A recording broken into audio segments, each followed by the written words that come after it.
everyone, Novels Wonderland here. Thank you all for the love and support you've shown me and the channel. Reborn as the first Nephilim by Lord_Leviathan. Random note: a man dies in our world and finds himself in the world of Tensura Reborn as a new race. As a fusion of angel and demon, and 10 years before the events of the show he must now make his way in the world he saw through a screen. And maybe make a deal or... Note: only knowledge of Tensura is required for this FIC, all crossover elements will be explained as they come up. This is a work I'm cross-posting from FFN, so the initial wave of chapters is not normal. Post every Monday and Friday. He was walking down the street one sunny afternoon in New York City, just taking a stroll. His name was James Wolfe, a half-European and half-Native American mix, hence his somewhat strange last name. He was a decent-looking man, not head-turning by any stretch now. As for why James was taking a stroll in the middle of the day in a three-piece suit on a weekday. He had just left an interview that didn't go well, the fifth in 3 weeks. James had recently graduated from college with a bachelor's degree in literature and had been trying to be hired by various publishing groups. He didn't care the position, editor, writer, copy boy, he just needed a job. Sadly, he wasn't having much luck. So he decided to stuff his too-tight tie into his pocket and go on a walk. The sun was shining and the city was relatively quiet and calm for New York. It was as he passed a building, a bank that he'd never entered, that something happened. The bank suddenly blew up, an act of terror that was completely unexpected. The edge of the blast hit James, searing his skin on half of his body. The explosion also shot shrapnel that used to be part of the building, and a larger piece hit James in his lower body. So now James was crushed beneath a large piece of rubble, bleeding out, and burned severely on half of his as he lay there, death only an encroaching inevitability. All James could do was think, well, this sucks. All I want right now is for this burning to stop. To think I'd die in part from fire, when I was so obsessed with characters that could control fire. Zuko was the shit. Know why I thought of that now? James thought to himself.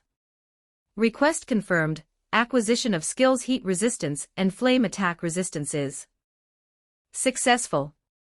Request confirmed. Intense desire to control flames acknowledged. Acquisition of unique skill essence of flame is successful. A voice spoke to James, though he barely registered it in the haze of pain. James tries to move but soon decides against it. He heard sirens coming, but they're distant and he knows his injuries are too severe. Best case is he's permanently crippled and disfigured. James decided to lay back down and distract himself from the pain with contemplation. I wonder where I'll end up. Heaven being greeted by angels, or hell being welcomed by demons of all sorts. He wondered, contemplating his fate. Desire for angelic and demonic nature confirmed. Granting a form that merges both natures is successful. The strange voice says, wherever I go, I just hope I have a guide. I don't want my soul lost in the vastness of the if souls even exist at all. James thought, blood loss making him ramble. Request confirmed. Desire for a guide has resulted in successful acquisition of extra skill sage. Skill sage has successfully evolved into the unique skill soul sage. The voice went on. James' body spasmed in pain, making him grunt from the agony the action caused. What I wouldn't bargain away for this pain to end. Hell, I'd give up my soul at this point. Thought in the haze of his pain. Request confirmed. Acquisition of skill pain nullification is successful. Request confirmed. Acquisition of unique skill soul bargain is successful. The otherworldly monotone voice said. As James was about to take his last breath, he had his final thoughts. I never even got to have my dream, to have a family. Little sons and daughters, a loving family, was the last thoughts of James Wolfe. Request confirmed, taking other skills and nature into account. Acquisition of the unique skill progenitor of Grey is successful. The voice said to him. Line break. James felt like he was falling, like his soul was being pulled somewhere. He also somehow felt the sensation of his body and soul changing that was near indescribable, but he could tell the end result. The feeling that permeated his soul was the stripping of his name. That he was no longer James, he had no name now. He was still him, but he could no longer be called James. After that strange feeling, he felt something else. The pulling he felt became stronger, pulling feeling as his body becomes more and more solid, though not quite light, and realized that he was entering a new life. Line break. He woke up in a large, old crater. It had oddly dark grass growing in it, nature having reclaimed the scene of destruction as best it could. The ground was indented in a way that couldn't occur naturally, except for maybe a meteor hit the ground. However, he could tell the crater was made a long time ago, with the vegetation encroaching towards the center. What happened here? And where am I? He questioned to himself. Answer: it appears a large battle happened here many years ago between powerful individuals.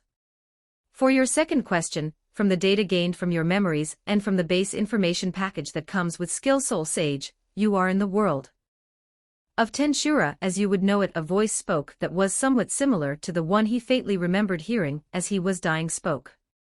He was shocked, standing still and processing what he was told and the fact he now had a voice in his head.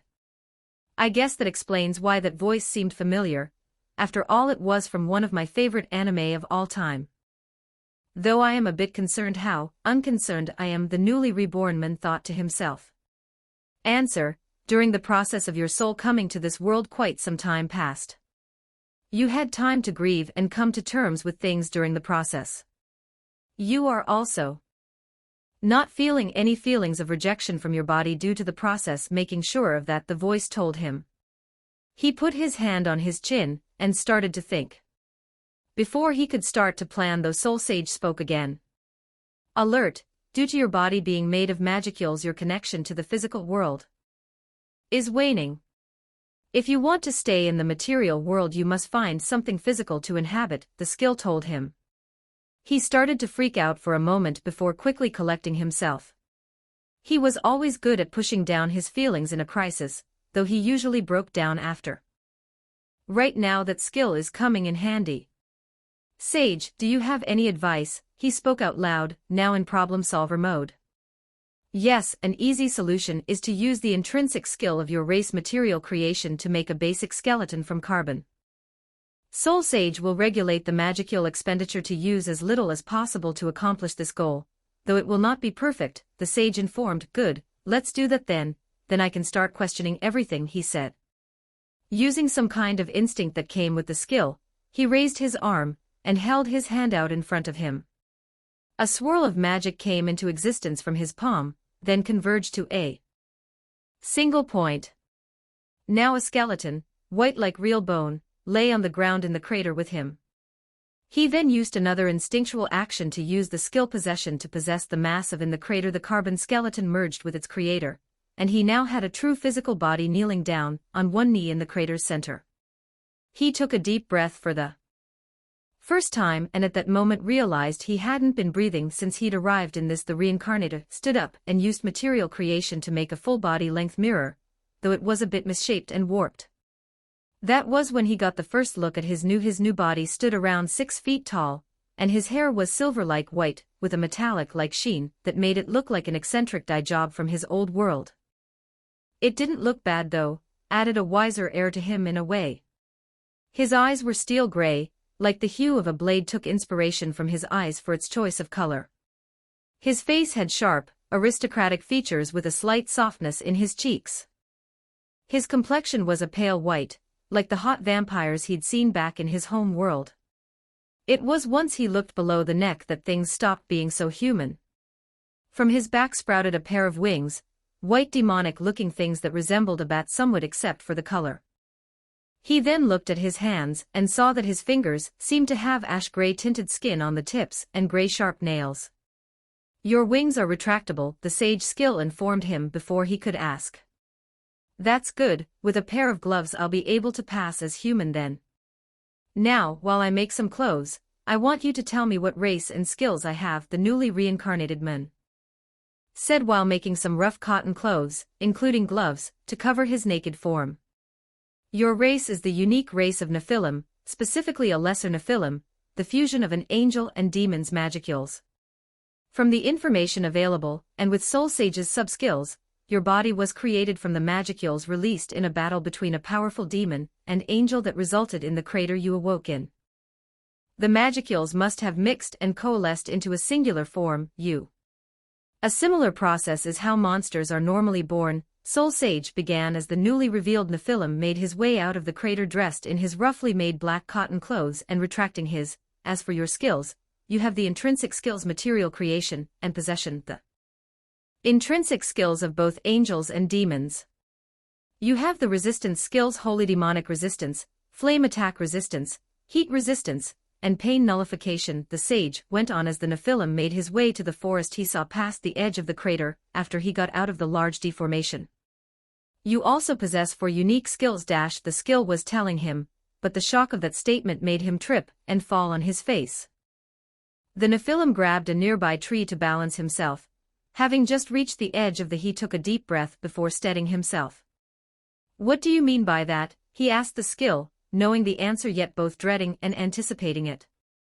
You have 4 unique skills, gained from your intense desires and emotions at the time of skill allotment.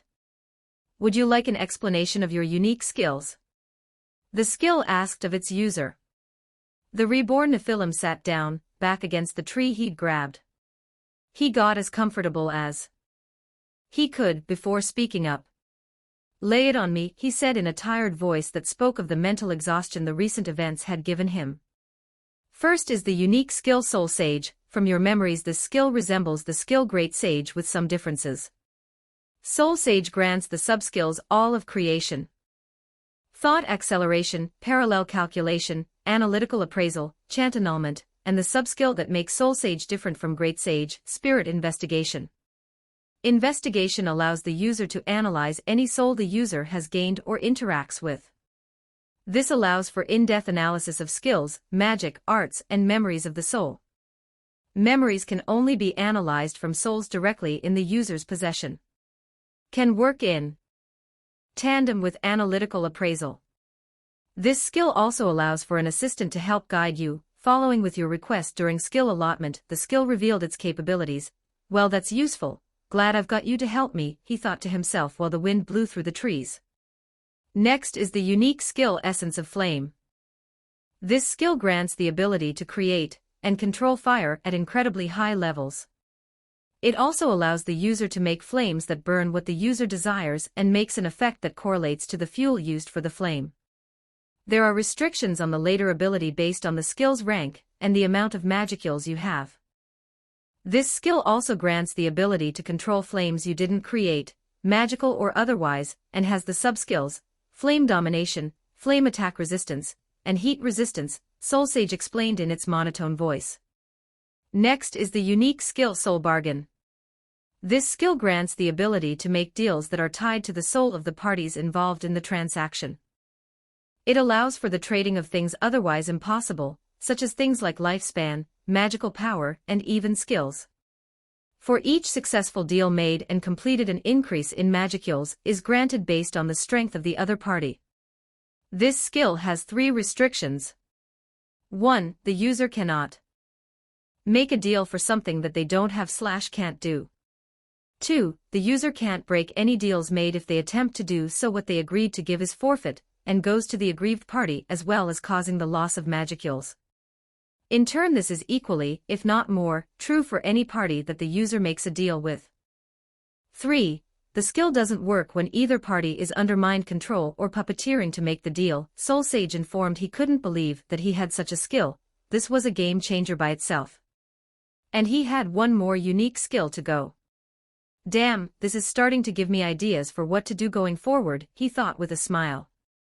Finally, you possess the unique skill Progenitor of Grey. This skill grants the user the ability to create demons of the unique color gray. The user is considered the progenitor of gray demons. The user can only make demons of a lower level of power than themselves. All demons made using this skill are loyal to their creator. The trait all gray demons possess is curiosity, was what Soul Sage told him.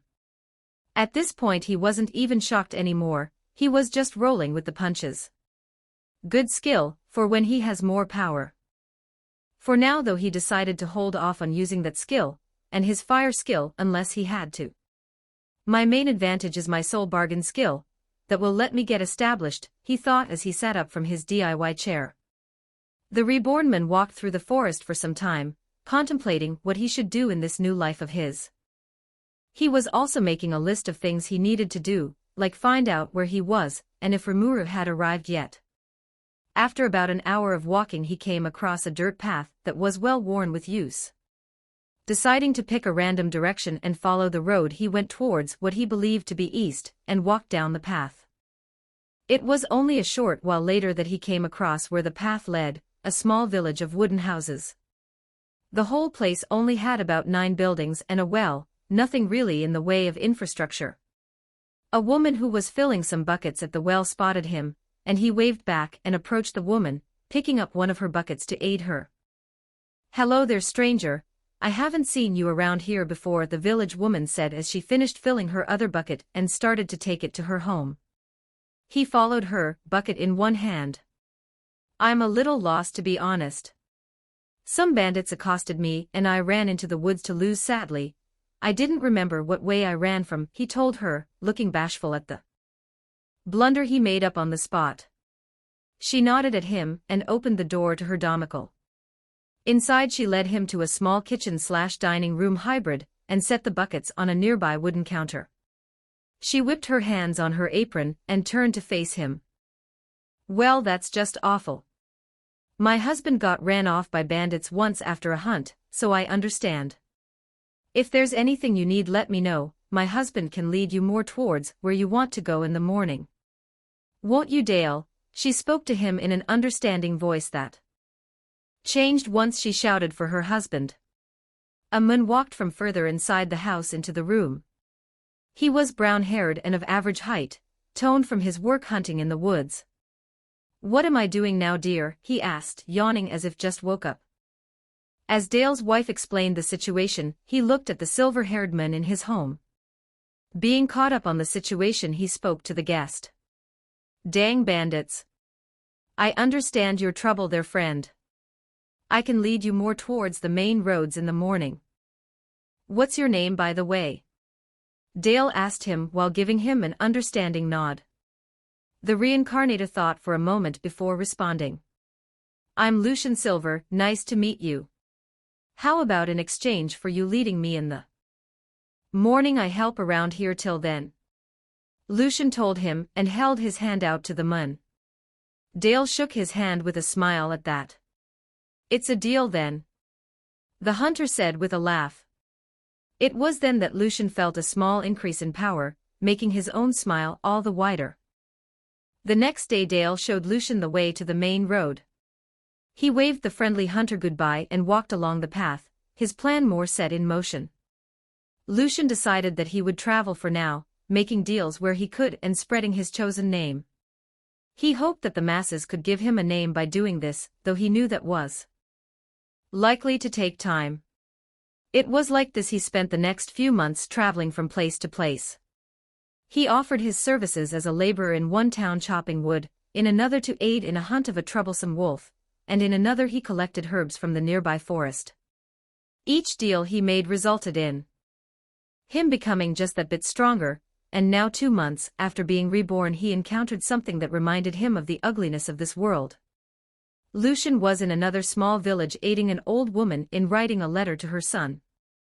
Learned this world's language from a passing merchant, the deal being for a copy of the knowledge of how to read and write.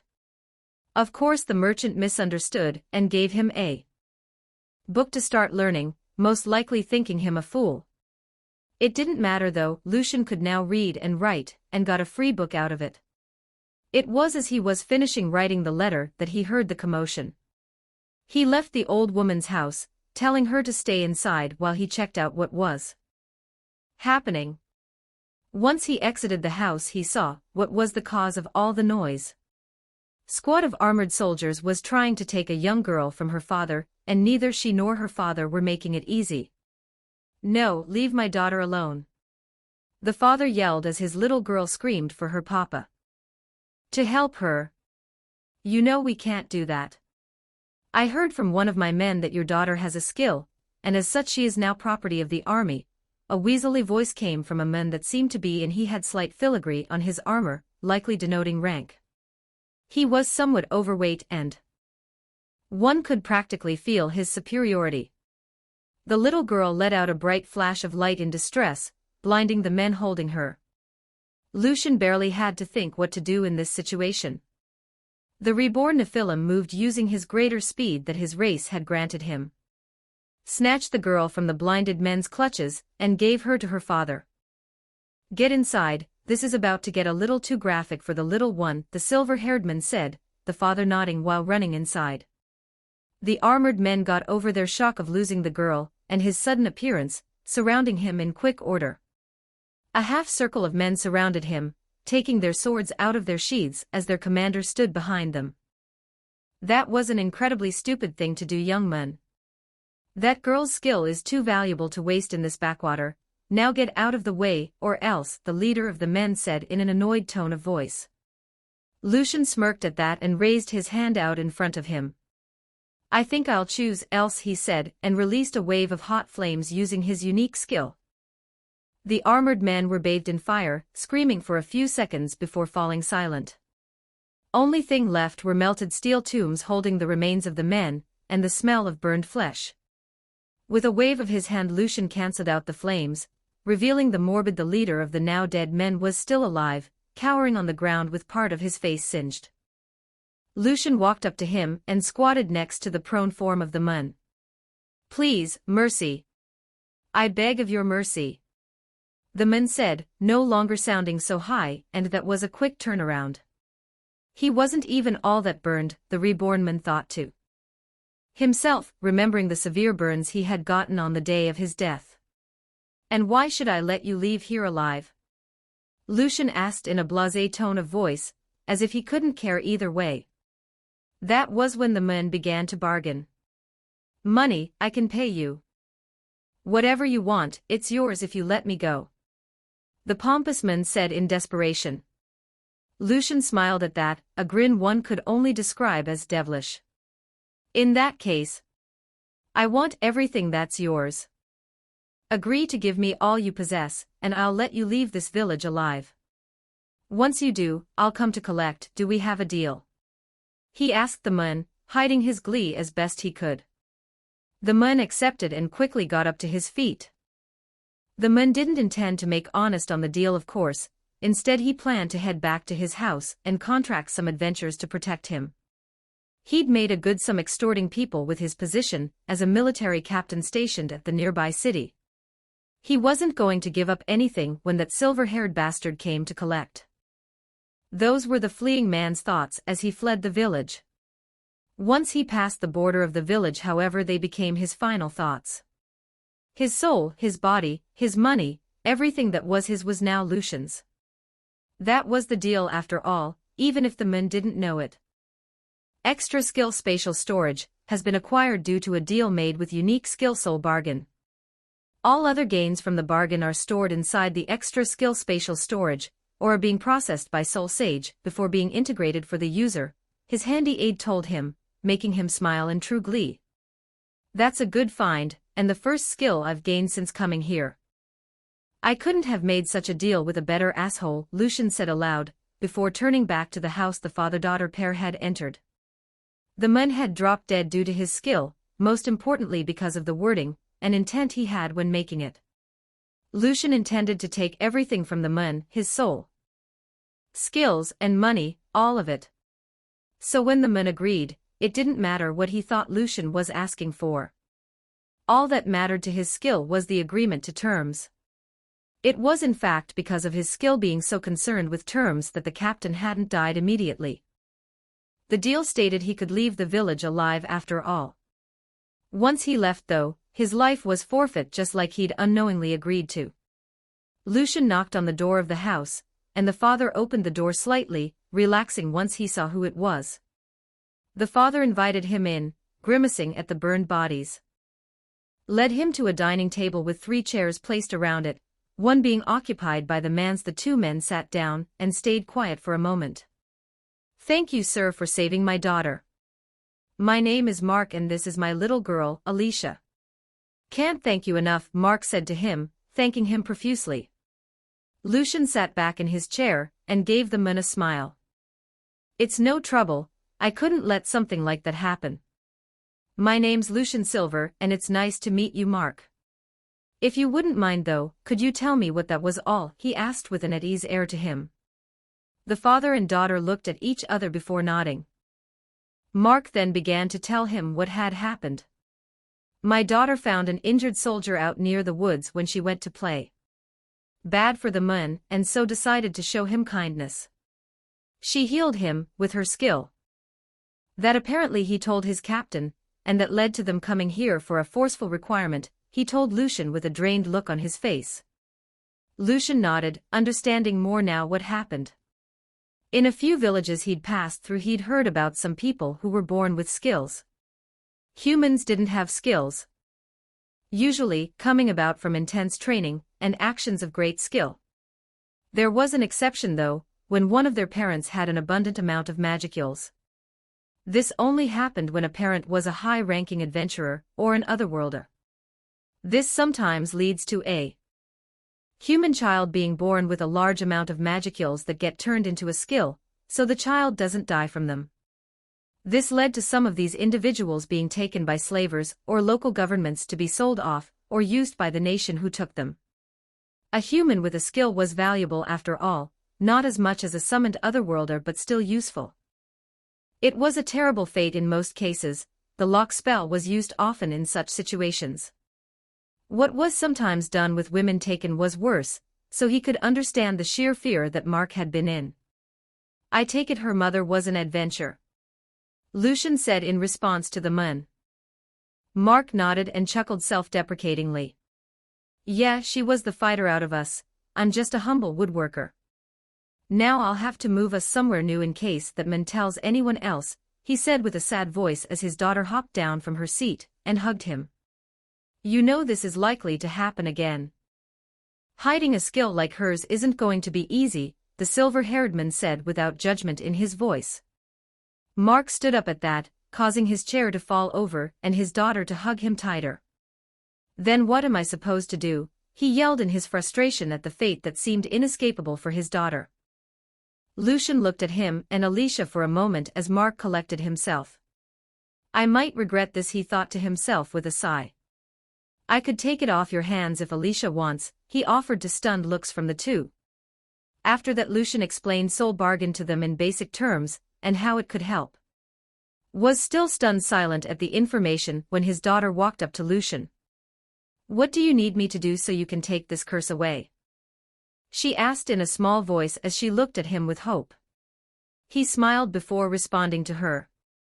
"Just say you agree to give me your skill in exchange for a head pat," Lucian told her in a gentle and slightly teasing voice. "I agree," she said with a nod and a serious look on her face that was more adorable than. He patted her on the head, and then a bright sphere of light left her and entered him. Then that his skill spoke up. "Extra skill light manipulation has been acquired due to a deal made by Soul Bargain," Soul Sage informed him in their standard monotone. Lucian told the little girl to try and use her skill then. She scrunched up her face and seemed to be focusing before she gave up and said she couldn't anymore. Mark smiled and a few tears escaped him, as his daughter hugged him in relief from no longer having to worry about being taken. "Thank you, you have no idea how much this means to us," he told Lucian with a smile. The silver-haired man just told him it wasn't anything he needed thanks for. He did ask Mark to let anyone else he might encounter with a skill that they didn't want about him. Agreed, and Lucian made his way out of the village soon after, not wanting to stick around for much longer in case the other villagers start asking questions. Once he left the village and made it into the woods properly, he sat down against a tree. Lucian began to think to himself after all that had transpired. "I killed those men. My first time killing something more than a beast, and I feel nothing." Well, that's not exactly true. I feel more guilty for not feeling guilty about their deaths, about the blood on my hands.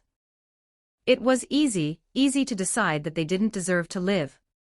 I'm not evil though, the thought of anything happening to an innocent makes my blood boil, Lucian thought to himself, processing all that he did. In the end I don't regret what I did. I know I'll kill again, that's the kind of world I'm in. Just have to always remember what my reasons are for doing so, he decided in the end, his morals affirmed. After calming down he stood up and continued to walk. Lucian was thankful that he'd experimented with the basics of his fire skill against some weak monsters he encountered in the forest before he had that fight. He might have burnt down the village otherwise. Then asked Soul Sage to explain what his new light skill could do, and what all he got from the captain. It turned out that he had received about 500 gold, a few interesting household decorations, and some weapons and armor from the mun. None of the equipment was anything but normal grade though, so it wasn't too valuable to Lucian. In the end the man's gold, skill, and soul were what was actually useful. Now for the skill he got from his most recent deal. As Soul Sage explained it, the skill light manipulation allowed the user to generate light using magicals which could have a few different properties. It could make solid light that was extra effective against things weak to the holy attribute like undead, as well as anything tied to darkness like demons. It could also allow for normal light to be made and controlled to blind others like a flashbang. Finally, and most importantly, the skill could make healing light that could heal most physical injuries and illnesses as long as he had enough magicals. This is going to be so useful, Lucian said to himself with a smile at the possibilities. Edited, January 27, 2026. It was 3 months later, and Lucian had made many more deals in that time. Deals to heal old veterans, both military and adventurer, and in exchange he got a copy of their combat knowledge. That included things like arts and spells too. The Nephilim also made a deal with an injured blacksmith to have a sword made for him. The smith was all too happy to do so as well. The smith had lost the use of his hand in a wolf attack and couldn't forge anymore, instead taking a mentor role in the workshop he owned. So once Lucian told him he could heal his hand, and did so, the man was so grateful he went above and beyond in fulfilling his end of. Now Lucian had a special grade sword made in the style of a European bastard sword that could channel his magic better than normal swords. A great example of a deal that ended well for both ends, he felt. He also had gotten a few more souls from his skill due to a new use he came up with. Flashback: he was walking in the woods near the main road about a week after gaining the light manipulation skill. That was when a group of 9 bandits ambushed him, all dressed in leather armor. "Give us all you have and we'll spare your life," the leader said like a standard fantasy. Lucian thought for a second after finding himself surrounded. This is dumb, but it might work, he thought. "Hey, about this. If you kill me, everything I have is yours. If I kill you, then everything you have is mine. Just attack me if you agree," Lucian told them in a mocking voice. This led to all 9 men attacking him, angry at his mocking tone. Lucian just dodged for a while, waiting for each man to attempt to strike him. Once the reincarnator was sure, he released an omnidirectional blast of flame, burning them to ashes. Flashback: and after that fight ended, Soul Sage told him that their attacks had counted as an acceptance of a deal, and he received all they had.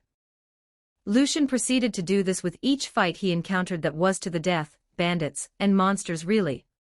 Now he was quite a bit stronger than he was before. He also made some more minor deals, and had kept spreading his chosen name wherever he could. Now he was in a secluded part of the forest, somewhere near the edge of the Jura forest he'd found out along his travels.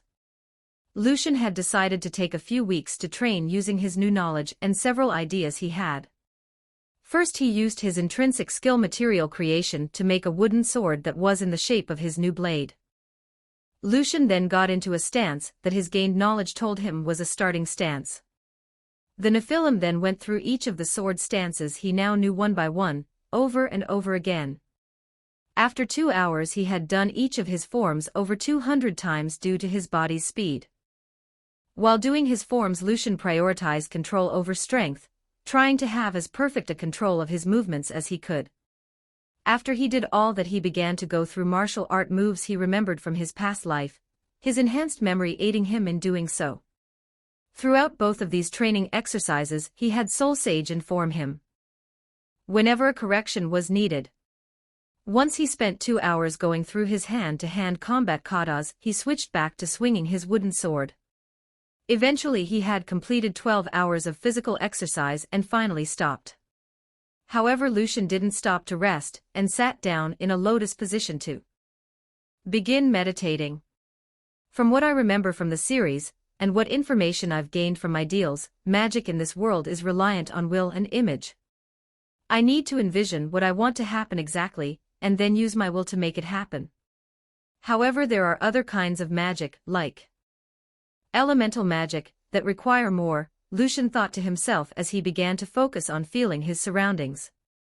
He sat there, meditating for hours in the forest. When he began, the sun was starting to set, and now it was beginning to rise. He was so focused on his task that he unknowingly started to spread his magicules around the area, his magic studying the area around him.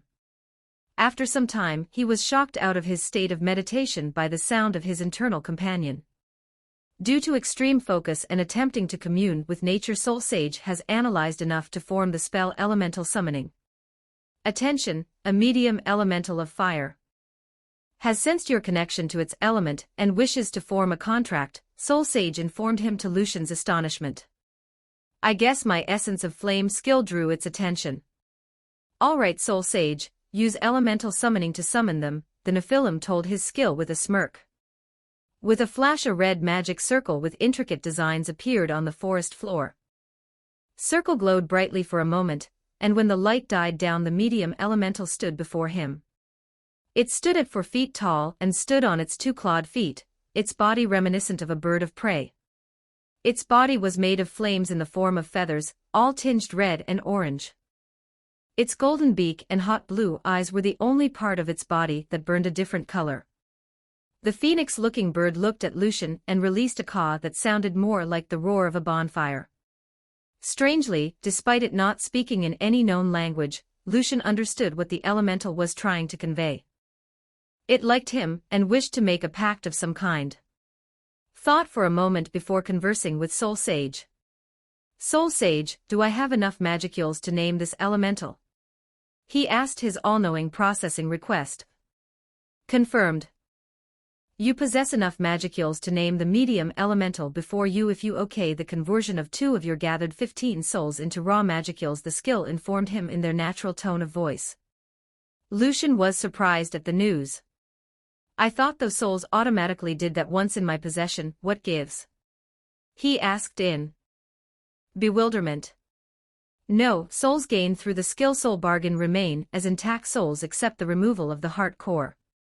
This is done so souls can be used for other things, such as payment in another deal made with the skill, or as fuel for other skills. You must make a request for anything to be done with souls in your possession, it told him calmly. Lucian then put his hand on his chin, before telling his skill to convert 2 souls into magicules. He then spoke to the elemental before him. How about in exchange for becoming contracted to me and summonable at any time, I give you a name? He asked the creature before him. The bird of living flame seemed to flicker in place like a dancing flame. He took that as agreement from the elemental. Then henceforth I name you Suzaku. Lucian said with a bit of dramatic flair added to his. The newly named Suzaku cried out in joy, and a burst of red light emanated from the elemental's form, even brighter than its summoning. The light grew in intensity over a period of about a minute before changing color to a brilliant blue. Eventually the now bright blue light died down, and revealed Suzaku's new form. Now the bird-shaped flame stood at 6 feet tall while standing on its talons. Suzaku's new form was made from living blue flames instead of red, with white highlights at the edge of his eyes were now a glowing white as well, and his feathers even more defined. Overall he looked majestic. Thank you, Master, the elemental said to Lucian telepathically, something possible with the new link between them from the naming and summoning. Lucian rubbed the back of his head, a bit embarrassed. "It's no problem. I actually wasn't sure what to name you at first. So since you look like a phoenix, I decided to name you after a phoenix I knew from folklore that was a guardian spirit," he admitted in a slightly bashful tone. The elemental shook his head at his new master's words. "No, don't be embarrassed, master. The fact you named me after something like that brings me great joy. I shall endeavor to live up to the name you bestowed on me by guarding you well," Suzaku said to him, his earnestness leaking through his words. Lucian smiled at the words of his new companion. "Then I'm glad you like it. I don't have a name right now, but I'm attempting to gain the name Lucian Silver." "It's nice to meet you," he told the flaming bird. Lucian then hummed to himself and looked concerned. Now there's just the problem of bringing a giant flaming bird with me around humans without freaking them out. At his new master's words, Suzaku shrunk down to the size of a raven and flew to Lucian's shoulder. Now he looked like a small blue bird, even managing to make his flaming body look more like a normal bird. "Would this be better, master?" he asked in an earnest voice. Lucian nodded at him and praised his new companion. Then he decided he needed to ask Soul Sage some more questions. "Soul Sage, please analyze Suzaku," he asked first. Analyzing entity known as Suzaku. Suzaku is a greater fire elemental with the subspecies of Bird of Flame, the informative skill told him. Lucian nodded his head at that. "Alright, next, how was I able to name something like Suzaku when I'm an unevolved race? And how many souls would I need to evolve anyway?" he asked in bewilderment, having been too caught up in his gaining of a new friend to question the hows of it all. Answer: you are capable of naming such an individual because you are more powerful than you think. Due to your unique race, you are stronger than your counterparts. Despite being a lesser Nephilim, you are actually about as strong as a greater demon, putting you about equal in strength to a medium elemental like Suzaku was. We're used to augment your power to name safely. As for evolving, it would require about 100 human souls to commence evolution, Soul Sage informed him, telling him all he needed to know. So since I have 13 souls, that means that I need 87 more to evolve, he thought to himself in contemplation. Lucian then spent about a day just bonding with Suzaku after that. He was immensely grateful that he didn't need food or rest with his new body, as that let him have more time to spend with his new bird as well as train. The first day he went back to his training regiment, though added a period of 2 hours a day to rest and spend time with Suzaku. 3 days into his training he made another breakthrough while mediating. He had been focusing more inward during his meditation these past days, delving into his contradictory nature as a half-angel half-demon hybrid. It was as Lucian was delving into the parts of himself that reminded him of bright light and pitch-black darkness that its Soul Sage has through a combination of analyzing the extra skill light manipulation, your connection to both the elements of light and darkness due to your race, and research into other skills. A new skill is possible to be acquired. Would you like to turn 3 souls into magicules to gain the extra skill darkness manipulation?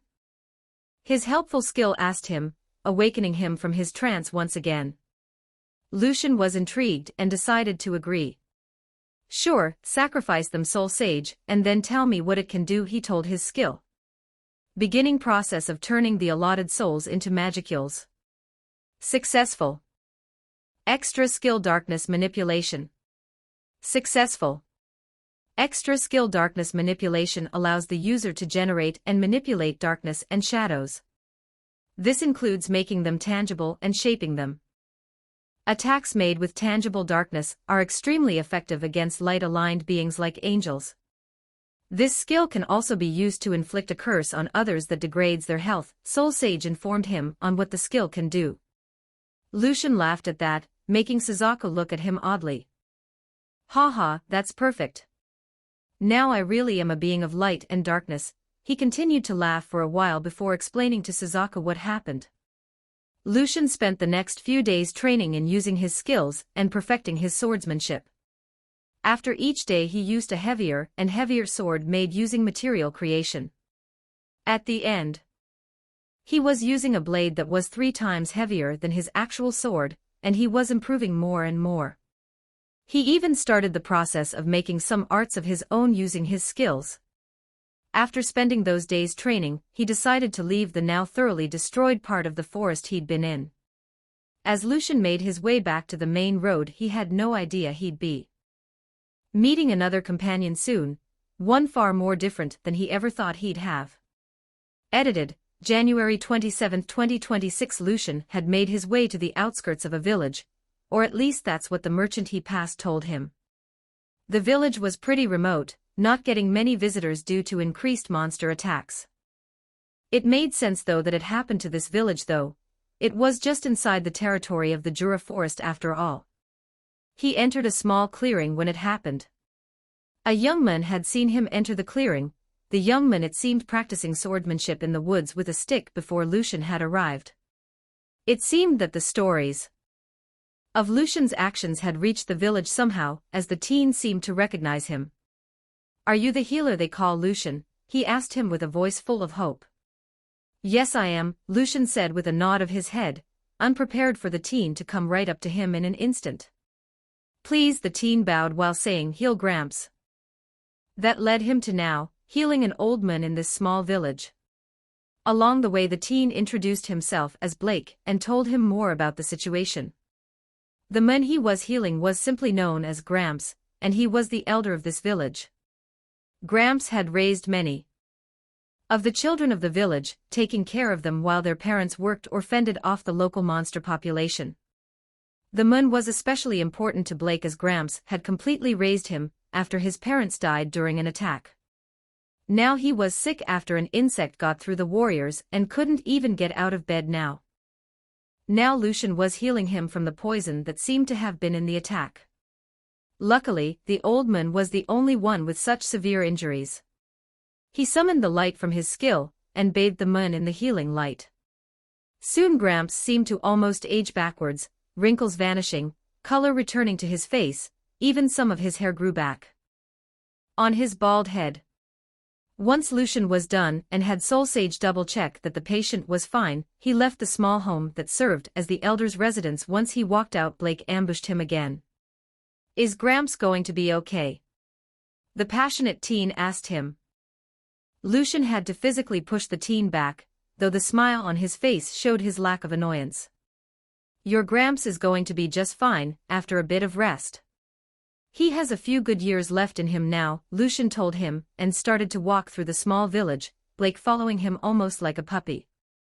Blake sighed in relief and then began to talk with Lucian, describing life in the village and his dreams of being a great swordsman. During this time, Lucian took a better look at the teen before him. He seemed to be about 15, and stood at a healthy 5 feet 8 inches. Blake had dark red hair and blue eyes, a toned physique likely from his training, and was dressed in threadbare cotton overall, a healthy and somewhat good-looking boy. "Oh crap, I just remembered. The stories that merchants told said that you always ask for something in exchange." "I'm sorry, I don't really have anything for you, sir," Blake said, suddenly cutting himself off mid-sentence before bowing in apology. Lucian laughed it off with a wave. "There's no need for payment this time, no worries," he told the teen honestly. The boy thanked him again and again as they kept walking through the town. Lucian noticed how parts of the village were damaged and broken, the dirt having scoff marks abound. His own, albeit limited, experience with combat, it looked like a fight had happened recently. "I can't charge a son for saving his father. After all, I know what it's like when all you can do is see them waste away in a bed," Lucian thought, remembering his old life and how his parents passed. That led to his next sentence though. "Hey Blake, are there any more injured?" he asked the teen. Blake had led him to a building where their injured were being treated after that hadn't been there, and instead in his own home, as he was deemed unsavable by the medics. Gramps had been given the dignity of dying in his own bed, though now that was more of a nap than a final rest. Once Lucian walked through the doors into the treatment room, he got to after 2 hours, he had healed all the injured villagers completely. This had led to all of the villagers thanking him profusely, either for healing them or a loved one. Once everyone was up and about, even Gramps leaving his bed after the time that had passed, they all decided to Throw a celebration. It's time we feast. Gramps had shouted in front of all the village to cheers. Thus Lucian was now the guest of honor at the village's feast, not that he was complaining. Though he was a bit awkward at first with all the praise from them, but once people started drinking it became easier. After all, Lucian loved watching funny drunks mess around and the feast lasted all night, and led to many being hung over the next morning. Lucian had decided during the feast to stay a while, something Suzaku agreed with as he found the atmosphere fun as well. So Lucian spent 2 days there, helping out around the village with repairs and the like. It was during the night 2 days after the feast that an issue during the dark of night a horde of centipede monsters came towards the village. The guards sounded the alarm and many of the villagers took up arms to fight the beasts, including Lucian now stood at the village edge with the others who were preparing to fight, and he heard the whispers. "That's way more than usual," one said in hushed tones. "I'm not sure we can handle that many, but I'll go down fighting if it comes to it," another said like a prayer. Lucian looked to his right where Blake stood. At first he thought the teen was handling it well, until he saw the shaking of his sword arm that gripped his iron blade. That was when he knew the teen was scared for his life, showing a fear he'd only seen the young man show when he thought his Gramps might not make it. "Me and my bleeding heart," Lucian mumbled to himself though Blake heard him. The silver-haired man walked out in front of the armed villagers and stood before the charging insects. Many of the villagers shouted at him to move, afraid for the men who had healed their injured. Lucian merely put on a smirk and called forth the essence of flame while gripping his sword. He pushed the flames of his skill into the blade, making it catch fire and burn with great intensity. He then brought the blade up across his body before saying a single thing. "Pyre slash," the Nephilim shouted as he swung his blade back across his body. From his blade a flood of flames rushed out, drowning the insects in a wave of burning. The monsters barely had time to scream before turning to ash, ending the threat without a single villager falling prey to them. For a moment none of them knew how to react. That was until Blake started cheering, leading the others to join in with the teens' excitement. Suzaku let out a celebratory screech as well once Lucian raised his arm into the air, sword still clutched in his hand. That night the village rejoiced and had a small party, still recovering from the one a few days when morning came, and the villagers rose with the sun. Lucian received thanks wherever he went from them. It was around noon when he stumbled upon Blake. Haired teen was swinging his rusty sword with utter focus, not even noticing Lucian. The Nephilim studied the teen, and saw a few different areas for improvement. So he walked up to him and grabbed a wooden blade from his pocket space. He then put himself in front of Blake and drew a line in the dirt with his sword. "Care for a spare?" he asked the swordsman in training, to which Blake eagerly accepted. That's how Lucian spent his days after that, helping around the village and sparring with. Before he knew it the Nephilim had spent a month in the village, so satisfactory was his life there. However, he knew he had to leave soon, and continue to grow stronger. Knew that only the strong had rights in this world, and there were plenty of threats that could lead to his demise. He also had no idea how an angel or Michael might react to his unique existence. So he told Gramps he was leaving that day and proceeded to leave that night. Or at least that was the plan. Blake met him at the border of the village, waiting for him. "And what do you think you're doing, Blake?" he asked the teen with a raised eyebrow. The teen stood in front of him with a determined look on his face. "I want to go with you. Gramps told me you're leaving, and I want to travel alongside you. I've already said my goodbyes and I'm willing to pull my weight," Blake said with a serious and focused voice. Lucian looked at him, unsure at first what to do. "Blake, you don't know everything about me. You might change your mind if you did," he said in warning, not wanting to get the teen into something he wouldn't want once he knew what Lucian was. "I don't care," the redhead said, "whatever it is you think could make me change my mind, even if I'm not human," he said to the teen, asking in a somewhat vulnerable voice. Lucian had grown close with the teen before him, almost seeing him like a younger brother. He hoped that this wouldn't drive a wedge between them right as he's leaving. I don't care what you are, you're you and that's all that matters, Blake said, his voice almost challenging Lucian to say otherwise. The silver-haired man was shocked. Most humans don't have such a view after all. Shock was over though he smiled at the teen. All right, but there's a condition, he told the red-headed youth while holding up a finger. He said, passion burning in his eyes. Lucian drew out his condition just to tease the teen. Have to train like I tell you. I won't let someone weak follow me along my path, with the kind of dangers I might someday face. Blake just looked like Christmas came early, or whatever this world's equivalent was. That's not a condition, it's a reward.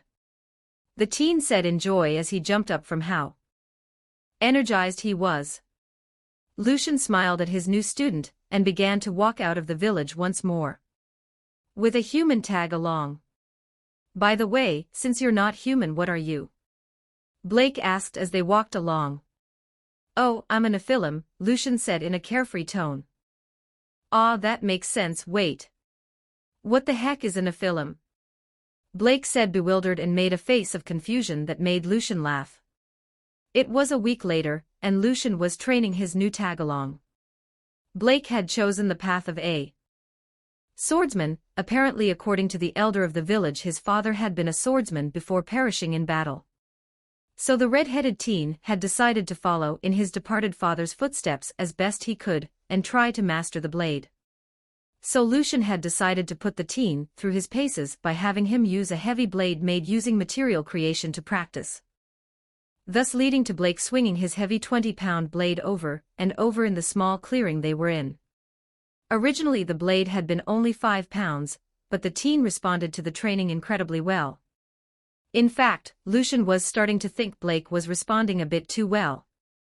Blake, come over here for a second, will you? He said to his student, to which the teen Blake set his blade down against a nearby tree, and walked over to the man he'd chosen to. What is it, boss? He asked, getting a sigh from the silver-haired man at the form of address. You are responding to your training very well, in fact too well for a normal human. Wondering if you'd let me use one of my skills to analyze you to see what is going on, Lucian told him his request in a calm tone of voice tinged with curiosity. Blake agreed without hesitation, and so the Nephilim used Soul Sage to scan his student. Results were a bit interesting. Notice, individual Blake has been found to possess the extra skill-enhanced body. Skill enhances the user's physical abilities, and growth rate of their physical abilities. The latter is a passive effect, while the former is an active effect. It is likely the individual Blake has no idea that he has this skill, and does not know how to use its active effect due to most likely having been born with it, Soul Sage told him, making the teen's results from training suddenly make sense to Lucian. Well, Blake, you're in luck. You have a very useful skill. Lucian told him with a strange smile on his face. Initially Blake was excited at the news, until he saw the smile on Lucian's face. Reason he felt that a world of pain was in store for him in the near future. While the redhead was having these thoughts, Lucian was currently hearing the One Punch Man opening song with a single thought going through his head. Shonen Protagonist Training Montage, Start. Edited, January 27, 2026. It was 2 weeks later, and Blake had been put through hell. After Lucian found out about the skill his student had, he put together one hell of a training regimen. All in an attempt to make Blake as strong as he could be. This has led to the teen's days looking something like in the morning. Blake was woken up early, and made to do a 2-hour run, where he had to run as fast as he could the whole time. About a week in, that no longer strained him enough in Lucian's opinion, so he made weights that Blake had to wear on his back while running.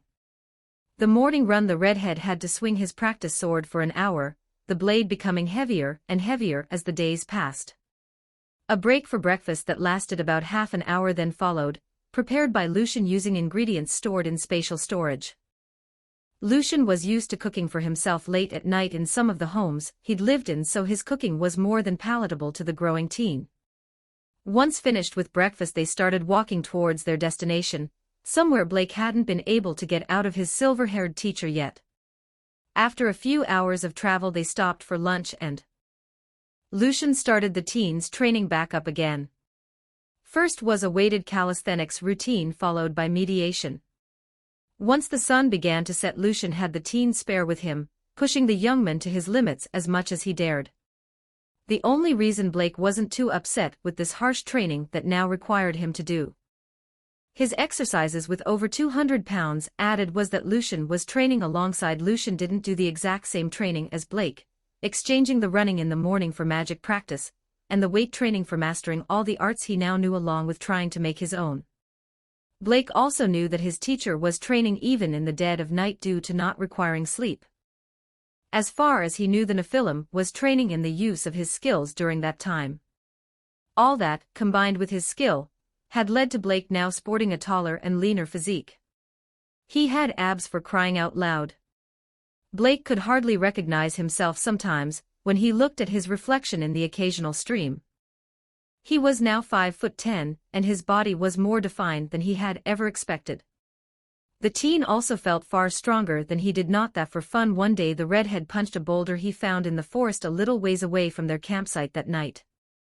The rock cracked into pieces once his fist made contact, and the teen had never been more surprised. Except for when his teacher had told him what the heck a Nephilim was. Regardless, all that made Blake feel his training was worth it. Now he was following his teacher down a dirt path, Lucian telling him to skip his morning. He wondered why though. Lucian broke through the tree line, finally reaching the place where the dirt path he'd found met the more developed road he's been searching for. It wasn't paved like it would come to be in the following years if this world followed what he knew, but it was a marked difference compared to the path he and Blake had been on for the past few days. Lucian had figured out about when he had arrived in the timeline from a few different things during his travels and from talking with Blake. He estimated that it was about 5 or 6 years before the main story would begin with the arrival of Rimuru. The main detail that he used to figure this out was that apparently Hinata Sakaguchi had recently made it to the position of captain in the Holy Knights according to the rumor mill. That put him solidly before her being established as a skilled hero like she was in the main series. A few other things aided this conclusion for Lucian, mainly how the Forest of Jura was still just a forest and the Conqueror of Flames was still somewhat active.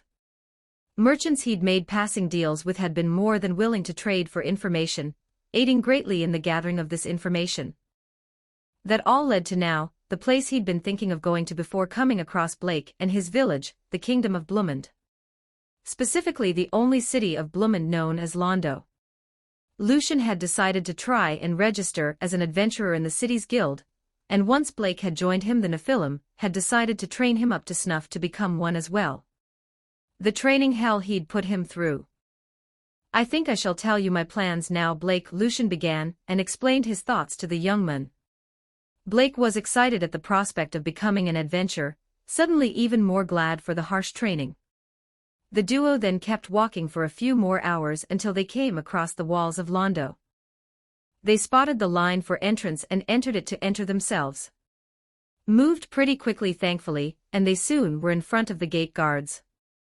What is your name and reason for visiting Londo? One of the two guards asked, his voice betraying his boredom.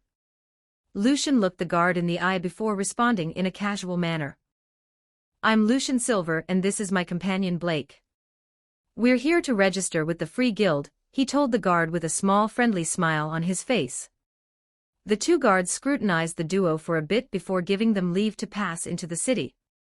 Was about 2 hours later, after asking for directions from a few different people, that they found themselves in front of the guild building. Lucian turned towards Blake and got a nod in response before walking up the steps to the building. After entering the hall, the two of them walked up to a counter where a nice-looking lady was acting as the receptionist.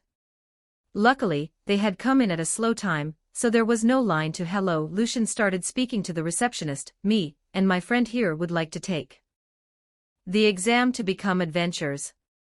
Oh, the lady started, of course. What is the specialty you're looking to do? Scouting or collection? She asked as she shuffled a few papers around. After informing her that Blake wished to take the subjugation exam, what they called the monster fighting exam, and he wanted to take both that and the collection exam, she went off to inform the appropriate people. It was a few minutes later when they were led out back to a more secure room, where a man in robes was waiting for them.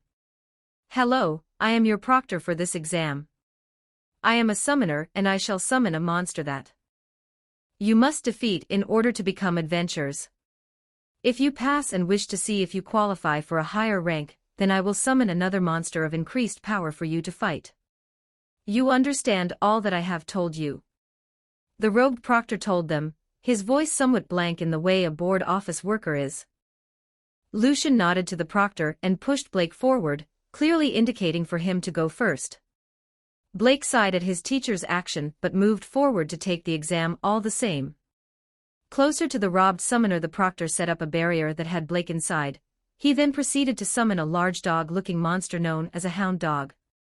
It was the weakest monster, and killing it would lead to Blake becoming an E-rank adventurer in the eyes of the guild. The teen drew his iron blade that his teacher had made for him before coming here. Hound charged at him, and Blake gripped his blade tight while releasing a breath. In a flash of movement that the hound couldn't trace, Blake went from being in front of the beast's jaws to being behind it and flourishing his blade. The hound died in but an instant, cleanly sliced down the middle. The proctor showed no surprise, nor any difficulty in tracing the redhead's movement. He asked the test taker if he wished to continue, which was answered in the affirmative. He summoned the next monster. This process went on, Blake killing each summoned beast in short order until it came to the B-rank test of a red lesser dragon. Blake struggled with the beast, having to put in far more effort than had before. This actually led to Blake using the active effect of his extra skill for the first time, letting him slay the beast. After that, Blake told the proctor he was done, to which the proctor nodded and let him out of the barrier. Lucian then walked forward, patting his student on the shoulder with a proud soon. The silver-haired man stepped into the designated spot, and a barrier was put up around him. A similar process to what Blake went through followed, though Lucian didn't even bother to use a sword until the B-rank test came. A brown lesser dragon this time was summoned, and Lucian took out his special grade. He pushed his will into his blade, making the gray metal gain a red sheen to it. Blade seemed to be physically heating up the air around it, making a slight haze effect form from the blade. The dragon roared at the man, and Lucian responded with a single slash. When the blade made contact with the earth-aligned lizard, the beast wasn't just cut but was engulfed in fire. Immolation slash was all the Nephilim said, the name of his attack the only sound the audience could hear after the cries of the beast ceased. Lucian indicated to the proctor that he was finished, and the stunned summoner took a moment to collect themselves before the barrier went down. After that, it was a fairly quick process to get their registration cards from the guild. About 2 hours they now had their guild ID, were given a tour of the guild facilities they now had access to, and had exchanged the gathered monster bodies that Lucian had stored during their journey for money. Overall, a very productive afternoon. It was 2 weeks later, and the duo were now leaving the city of Londo. They had spent these 2 weeks learning and training using the resources the guild had given them access to, primarily the library and sparring yard. Lucian had spent most of his time in the library, learning magic and more knowledge about the wider world. He even found a book that catalogued known skills of all types, though there were only a small few unique skills. Blake spent much of his time in the sparring yard, sharpening his skills against the other warriors there. He had even had the chance to spar against 2 mages to gain some experience in fighting magic wielders. Lucian joined him for at least an hour each day, challenging the more skilled fighters there. The Nephilim used this chance to experiment more with his soulbargain skill, particularly what would count as a deal made mid-fight. It turned out that while the conditions for what was considered an agreement were loose, there were some hard restrictions. Mainly that his opponent needed to actually hear what he was saying, the skill not letting him make deals with others unknowing of what they were in. It was a pretty simple restriction to get around through, and through these efforts he'd gained much more knowledge on fighting styles of all kinds. He'd phrase the deals as if he beat the opponent, then he would get to learn the moves of the other. His sparring partners had agreed, thinking he was asking them to show him some of their moves, not gain a copy of their entire fighting style. Lucian had felt a little guilty, but that faded once he thought about the dangers in this world. He figured he shouldn't feel bad for doing something that could increase both his and his companion's chance at survival, especially if it didn't actually hurt anyone. After all their training and studying, the duo were now even stronger. This led to Lucian feeling like they were ready to undergo the next leg of their journey. So he had sat down with his red-haired friend in their shared room, at a local inn that they'd gotten with the money from the monster parts. Lucian sat on his bed facing Blake, who was doing the same on his own. "I think we've stayed here long enough for me to feel comfortable taking us to our next destination," Lucian started to tell the young man. Blake leaned back a bit. "Oh, where were you thinking of going?" he asked in curiosity at his friend's words. "I aim for us to journey to the armed nation of Dworgen. As I have told you before, I am currently possessing a body made from a basic material. That is insufficient if I wish to reach my full potential. So I wish to go to that county of smiths to gain a magisteel body to possess, as well as commission a sword there for each of us," the Nephilim told him, explaining his. Blake was surprised, especially at the prospect of having such a blade. "How will you afford that? Is that why you had us become adventurers, to more easily gather funds for this?" he asked, putting his teacher's intentions together. Lucian nodded at the young man, proud of his student growing smarter, and not just stronger. He'd been taking the time during moments of physical rest to teach the teen things he didn't have the chance to learn in his village. He also told the teen tales of heroes from his world, of humans that had the might of gods in hopes of inspiring his student. "Yes," he said in response, "that is part of it. The other reason was to gain the ID cards to make it easier to travel between nations. The other resources were a happy bonus." After that, the two went to sleep and set out early the next morning. The two bought supplies from the market such as food and better camping supplies before leaving. Then, after waving off the guards that happened to be the same that granted them entry, the duo walked eastward, bound for the armed nation of Dworgen. A masked swordswoman was walking in the woods by her lonesome, watching. Gotten a request from the guild that troubled her. A medium dragon had been terrorizing the countryside nearby. The reports of the damage were immense, to the point her long-honed intuition felt something was wrong. Like it was too much destruction to be just a medium. Regardless, the Conqueror of Flames would deal with the beast, as was her charge. "I hate that name sometimes. What's wrong with Shizu?" she said, a bit exacerbated by the people of this world's obsession with fancy names. Shizu simply sighed and continued to walk on, hoping her hunt wouldn't take too long or become too exciting. Exciting usually meant difficult after all, and she was not in the mood. Edited, January 27, 2026. It was a week later, and the duo of swordsmen and Nephilim were in the forest of Jura near the border. Lucian had decided to go for a more direct route to the nation of dwarves for a few reasons. One was to save time, of course, another being that he thought this way he and his student would run into some monsters to fight against. He knew that the best way to gain strength was through battle, and he hoped the two of them could grow even stronger. Lucian already had gathered some boons from this decision, including a few souls. The sparring matches he had been a part of while making deals, during them he'd actually gained something new. Soul Sage had informed him that a possible new extra skill was available, if he used some of his magicules to make it. After agreeing, he now had the extra skill known as Soul Harvest. It worked like so: whenever something or someone came at him with intent to cause permanent harm or death, if Lucian killed them, their soul automatically became his. This sadly did not result in him gaining their skills or knowledge like gaining a soul through soul bargain, instead just the rare soul energy.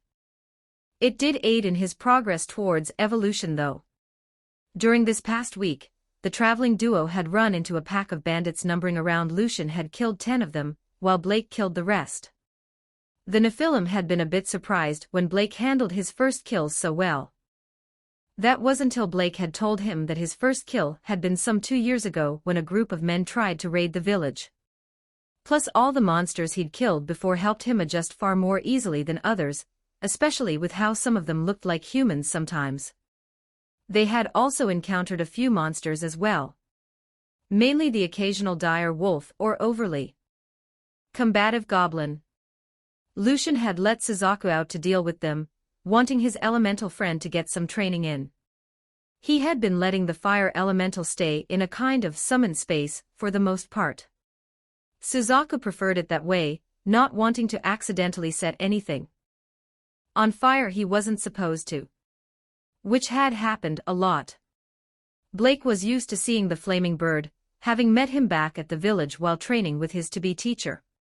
They got along well, Suzaku seeming to sense something in the teen that he liked. Regardless, Suzaku got a little bit stronger with each battle, and this also led to a happy discovery for Lucian. Anything that the fire bird killed also was affected by Lucian's soul harvest skill via the soul corridor between them. Letting the souls of Suzaku's kills go to the monster souls didn't help much sadly, mainly because they were such weak monsters. After the 5 dire wolves and 3 goblins it had only equated to about 2 human souls. Which was the currency Soul Sage used when telling how close he was to evolution. Tiny bit annoying but also understandable. Blake had also gotten a bit stronger during this time, from both the exercise routine he kept up with and from fighting some of the bandits and monsters they encountered. The teen was happy with how he was growing, glad for his decision to follow Lucian every day. It was as the two were walking through the forest that they heard it, Lucian more so than Blake since he'd gained the mana perception skill during his meditative training. A loud roar shook the forest some distance away, and it was coming closer. Lucian turned towards Blake, getting a nod in response as the two drew their blades and entered battle stances. Suddenly a large black dragon burst through the tree line. It charged right at the two of them, though seemed to be uncaring of their presence and merely seeing them as in the way. And Lucian jumped out of the way before the beast could slam into them, each going in the opposite direction. The both of them took their chance once at either side of the dragon and Blake pushed as much of his battle will into his blade as he could while his silver-haired teacher pushed flames down the length of his.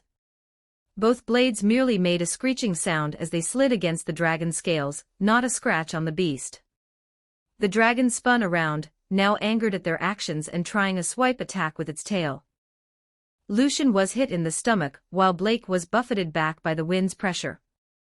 The both of them were knocked into nearby tree trunks, the breath being pushed out of them in Blake's case.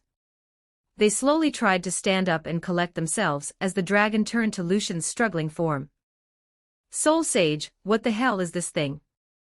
The Nephilim cried out to his skill, seeking an answer for the situation he found himself in. Answer, what before you is a medium dragon that seems to have left its home in hopes of growing stronger. It is believed that this dragon is on the verge of evolution into an Archdragon. Fleeing is highly encouraged, was Soul Sage's response. Oh fuck was all he could respond with as he watched the dragon close in on him. Blake felt helpless as he watched the dragon close in on his mentor, his friend. He tried with all his might to stand up, to fight even if all it would do is buy some time. His body just wouldn't respond like he wanted it to, needed it to. Blake was close to giving up hope when something happened. From the tree line where the dragon had come from a figure blurred onto the scene. White-clad woman drew her blade, engulfed in fire like his teacher's, and slashed at the. To Blake's surprise the beast was actually pushed back. The dragon dug its claws into the ground, trying to gain traction to fight the force pushing it back. Eventually the beast gathered its footing, and Blake got a better look at the masked stranger now in the center of the clearing the battle had made. She was dressed in primarily white adventuring get-up with a white mask upon her face that had red details. The whole outfit seemed to highlight her raven black hair. To be honest, Blake had never before been so glad to see someone dressed so fancy. Are you two all right? She asked them in a serious voice. Yes, both him and Lucian said, Lucian standing up fully now. She nodded and entered a battle-ready stance, Lucian doing the same. As the dragon advanced they both began to fight the beast, Lucian not quite keeping up with the woman in skill or speed. The two adventurers were doing their best to fend the dragon off but were accomplishing little. His silver-haired friend was doing his best, but it wasn't enough, while the woman in white seemed to be struggling against something internally that was hampering her efforts. Lucian seemed to notice his fighting partner's state, and called out to her while deflecting a swipe of the dragon's claw. "Let loose. Just enough to give yourself some room. I can handle the fire," he shouted to the woman, seemingly surprising her from what Blake could tell. This led to, after a moment of hesitation, a torrent of flames exploding out of the woman. The fire seemed to engulf the dragon, hurting far more than the previous attacks did. The battle seemed to turn in the two's favor as the woman in white let loose and Lucian manipulated the stray flames that she made to attack the beast. The tide of the battle had changed, and the dragon seemed to know it. The beast grew desperate in its struggle against them, and then it began to glow. A wave of force came from the dragon's body as the glow grew in intensity. Combatants were pushed back from the force and put their arms in front of themselves to block the wind that picked up with the wave of power. "It's going to evolve," the woman shouted over the rushing wind. "What do we do?" Lucian shouted back. She seemed to take a moment to think before responding, taking into account what she'd seen her impromptu partner do for this fight. "If I were to release my flames at their max, could you control it?" "I can make the flames. But I will need all my will to stay in control, so I can't manipulate it." She shouted her plan, a slight tone of worry in her voice. Lucian smirked, though it was tinged with his worry as he looked back at Blake. "I can sure as hell try," he said with a somewhat forced sense of bravado. That seemed to be enough for the woman as she erupted in flames far greater than before. There was so much fire at such intense heat that Blake feared he might burn even being so far. A moment after her fiery burst, Lucian began to concentrate and focus the flames, pushing them under his will. It was because of the intense focus of the two that they didn't notice the beast try and attack them mid-evolution. Blake watched on, feeling helpless and wanting to aid them in any way. He looked down at his blade, broken after his initial strike against the beast. "No, I have to do something. I must fight, I must protect them. Even if my blade is broken, I'll just forge one with my very soul," he thought as he launched himself at the claw of the in his adrenaline-fueled charge. He didn't even hear the sound of the voice of the world. "Request acknowledged. Skill blade manifestation acquisition successful." Lucian was focusing harder than he'd ever had before, taking control of the flames from he knew it was her the moment she entered onto the scene, recognizing her from the mask she wore and the outfit he'd seen through the screen. He didn't have a chance to geek out over meeting her though. Fighting for his and Blake's lives took precedence. Once he had a firm grasp on the flames, he started to compress them, shaping them into the strongest, hottest attack he could. It was then he noticed the claw heading his way, no time to dodge remaining. Lucian feared that was it, his death coming before his life truly started once more. Then, a flash of movement caught his eye. What the hell was Blake doing? Trying to block the dragon's attack was foolish for the teen, especially since his blade was gone. It was as those thoughts passed his mind that a flash came into existence from the teen's hand. When the light died out a moment later, a sword had replaced it, taking its place in the teen's. The blade looked almost exactly like the redhead's former blade, and it met the claw with little more than the same effectiveness. It broke upon contact with the dragon's claw but was able to divert it from its path enough that the appendage just barely missed Lucian. In the moment after the claw landed, Lucian fortified his resolve, seeing Blake get out of the way once more all he needed. He took a deep breath even though he didn't need air to live. The flames gathered, leaving Shizu without any fire now. They coalesced into a long spear shape in front of him, changing color from red to blue to white. Once the fire spear was so hot that Lucian felt like he was before a star, he shouted out the attack's name and flung his arm forward to direct the spear. Helios spear. The lance of flame shot off so fast it created a boom from the displaced air. Once it made contact with the dragon's chest, it seemed to stall for a moment before the spear punctured through its heart. It burrowed all the way through the beast and hit the ground on the other side, creating a great explosion of fire that consumed the dragon whole. Once the bright flames died down, the group of three could see the dragon once more. More accurately, what remained of it. Most of the dragon's body was naught but ash, only the extremities like the head and arms had anything left not cremated from the attack's intense. The three breathed out in relief, Blake and Shizu falling onto their butts from exertion. Lucian stayed standing for a moment, smiling at his handiwork. Until everything went black. And he fell prone. The last thing he heard was the shout of his name from Blake's lips, and a sound of surprise from Shizu. Edited, January 27, 2026. Lucian was in a realm of darkness. The darkness didn't make him fearful though, he'd experienced enough darkness to tell that it wasn't harmful. It wasn't the darkness of death, or the abyss of nightmare. No, instead it was more akin to the darkness of a restful dream. From the darkness a voice he knew spoke, and he knew what this darkness was. Skill Soul Harvest has taken the soul of a medium dragon, mid-evolution. Equivalent to 150 human souls.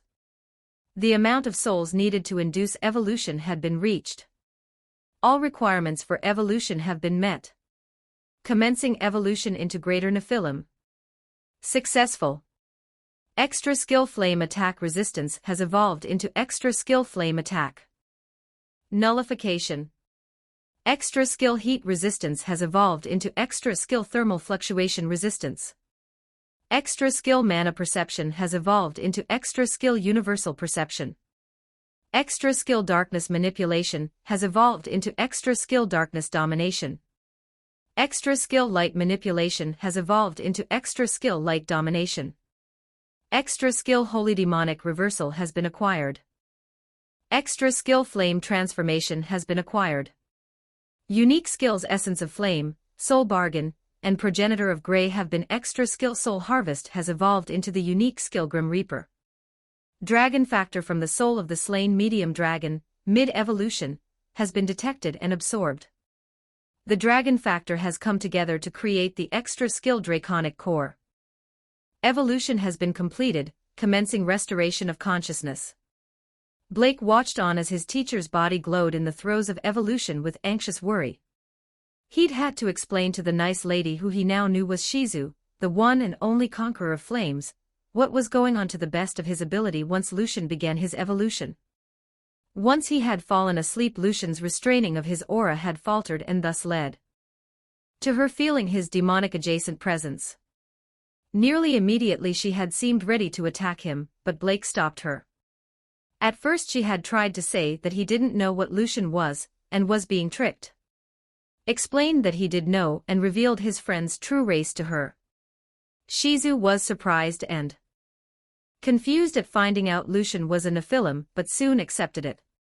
She even apologized as the aura he had released had reminded her of a past foe, so she had reacted a bit hastily. Once things had calmed down, Blake had picked up his teacher and left the clearing with the black-haired woman to find a place to set up camp. That led to Blake staring at Lucian's prone form illuminated in the light of the campfire Shizu had made. It had been hours since the evolution had begun, and only now had the glow stopped. Blake jolted more awake once he saw his teacher begin to move, finally waking up from his Lucian rose, and rubbed the sleep from his eyes before sitting up properly and looking around. Blake didn't give him a moment to even collect himself before launching at the man, engulfing him in a hug. Blake cried in sheer relief. Once he'd pried Blake off after giving the teen a hug back, he was quickly filled in on what had happened in the past few hours. Shizu had returned from hunting for some food in the middle of Blake catching him up and simply started the process of cooking her kill. Being caught up and giving the teen another hug of reassurance, he turned to Shizu. "So I guess a thanks for listening to Blake and not killing me is in order," he said to the woman in a deadpan tone of voice, getting a small laugh in return. "I guess so. I am sorry for overreacting a bit. My name's Shizu." "What's yours if you have one?" Blake didn't mention if you did, she asked while introducing herself. "I aim to one day go by the name Lucian Silver," he said with a smile and greeting. Shizu knew what he meant when he introduced himself like that. He was aiming to be named by the people. It was none of her business though. In fact, she faintly recognized the name as the same from the rumors she'd heard. "So are you the famous dealmaker then?" she asked in curiosity while cooking at the fire. Yes, I am. I know it's a bit more devilish in nature, but my skill works well for them, he explained while Blake ate some of the rations Lucian had taken out of his storage. He offered some salt and other herbs to Shizu for her meat that she took with a grateful nod. You can trade in anything, right? That's what the rumors say, she said, taking her food off the fire and cutting a piece off. Lucian considered her for a bit at that. Yes, I can. In fact, I think I might have a deal for you, he told her, voice steady. The warrior took off her mask to eat and raised an eyebrow at his words. And what kind of deal would this be? Shizu asked with a voice showing her curiosity. Soul Sage, would what I'm thinking work? Lucian asked, his skill in his head. Yes, it should have the results you hope to have, was the response from Soul Sage. Well, he said with a genuine smile, I was thinking of an exchange. In return for you agreeing to give me all the knowledge I need to copy your skill Degenerate, I'll give a copy of the extra skill Flame Domination to aid you in controlling your elemental neighbor, he said. To her, laying his offer out in the open. Shizu was shocked that skill could indeed help her. She had tried to gain it herself for just that purpose, but every time she tried to train and get it, Ifrit started to take control. Have a question though. How did you know about my unique skill? She asked with narrowed eyes. Lucian decided to lie a bit. It was better than the alternative, he felt. This woman didn't deserve to have a possible existential crisis, he felt. I have an analysis-type unique skill, and I used it on you in the battle. I thought it faster than asking you to tell me what you could do in the middle of fighting for our lives. I apologize for any invasion of privacy, he told her, looking a bit embarrassed at the, albeit false, admission. Shizu nodded at that, eyes returning to a more friendly look. No need to apologize, I would have likely done the same. In that case though, I'll accept your deal, she said while holding her hand out for a shake. Lucian grinned as he shook her hand, a small light passing between them. It's a deal then. Lucian had taken the role of night watch, he didn't need sleep anyway. He used this time to go over all he had received from his evolution. It seemed that it was an overall enhancement of all his major skills, with a few notable additions. Flame transformation let him turn into pure fire, vessel, and all. That was likely due to how Suzaku had lent him some power during the fight with the dragon, Lucian having been too focused forming Helios Spear to notice. He had made sure to thank his burning companion once he realized what had happened. Next was Holy Demonic Reversal. It let him freely shift between both natures to cover the weaknesses of each. That was very useful. He didn't have resistance skills for either yet, so that would come in handy. After that was how his light and darkness skills had grown, making the creation and manipulation of those elements nearly second nature. Something to experiment with, he felt. His pre-existing unique skills had grown in power as well, such as with Soul Sage. The sub-skills of Soul Sage were quite a bit weaker. Thought acceleration had gone from increasing the speed of his thoughts by 50 times to 500-fold. Likewise, parallel calculation was now able to calculate far more than before. Then there was his new unique skill Grim Reaper that evolved from Soul Harvest. Had all the abilities of Soul Harvest, but now all souls gained with it also gave a copy of all the skills the soul had, or a copy of the schematics of the skills if you will instead. Allowed him to claim the souls of the recently deceased even if he didn't kill them. Person had to have died within 24 hours though, and the more time that passed the less likely he could gain any of the soul's skills. Finally, Soul Sage had a bit of a surprise for him when he was checking what he'd gained. The skill had told him that along with what he had expected from the dragon's soul, he'd also revealed all the dragon factor that it had as well. This dragon factor, something that traced its origins to the true dragons though now diluted into something lesser, had been formed into a skill. The skill, called Draconic Core, lets him enter something referred to as Dragon Mode, where all his physical and magical abilities are enhanced. However, since the factor isn't something Lucian naturally has or produces using that form, burns uses up the factor he has until it runs out. That is also where the skill's other function came in, storing and dragon factor he gains for later use. That also made sure it didn't start doing something like corrupting his body and making his body unstable. Overall a good haul from his evolution, something he could be happy with. That was until Soul Sage told him this. Notice, due to your increased power your current vessel is too weak to sustain its integrity. You have roughly 1 month until your current body fails, and you go back to a fully spiritual existence, the skill informed him. That had made him panic a bit. At first he had thought that he could simply make a better body using material creation, but Soul Sage told him that he couldn't make anything strong enough to contain himself. In the end he decided that getting to Dworgen was now a far higher priority. Soul Sage told him that Magisteel would be more than sufficient for a new body after all. Too bad he didn't possess the power, skill, or knowledge to make some himself, otherwise this wouldn't be an issue.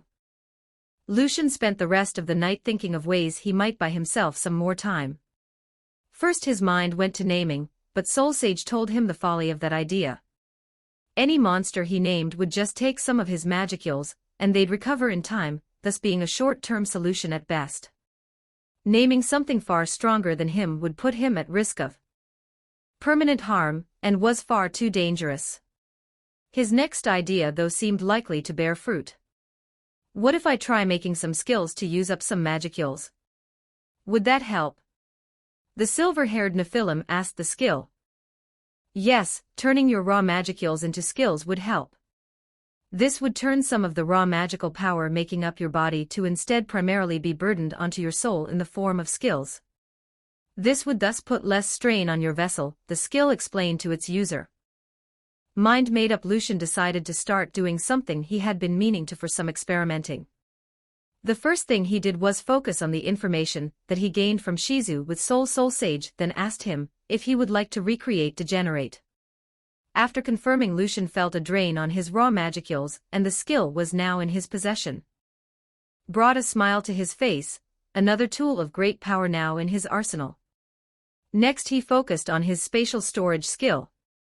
Lucian focused on the feeling of using the skill, and also thought of all the information he'd read about spatial magic. With these things in mind he envisioned connecting the space, where he stood, to a space 5 feet in front of him. It didn't happen instantly, but after about 20 minutes Lucian had succeeded in his self-imposed task and teleported to his chosen destination. Notice, extra skill spatial motion has been acquired. Notice, the unique skill Degenerate can be used to fuse the extra skills spatial motion and spatial storage. Commence fusion. His ever-helpful sage asked him. Lucian told the skill his agreement, and the fusion commenced.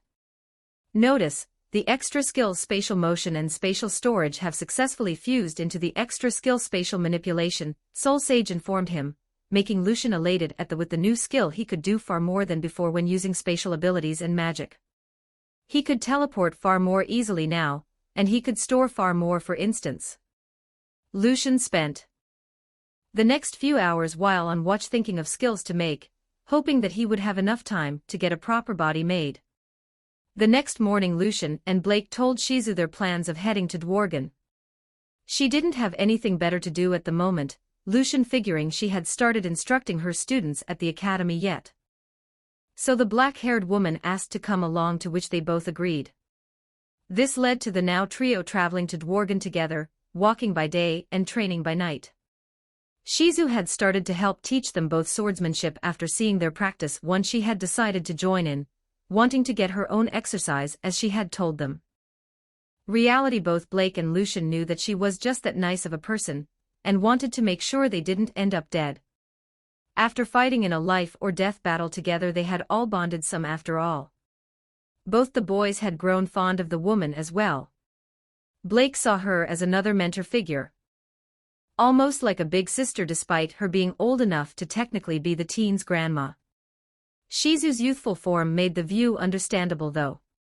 Lucian saw her as a kind of kindred spirit, and bonded over similar interests and experiences, like how best to use their flames and training way to strong teenagers. He had even confided in her late one night while Blake was sleeping about his status as a reincarnate, though nothing about the anime version of this world. That had led to her being far more at ease around him. Knowing he used to be human seemed to make her trust him just a bit more and more easily ignore his demon side.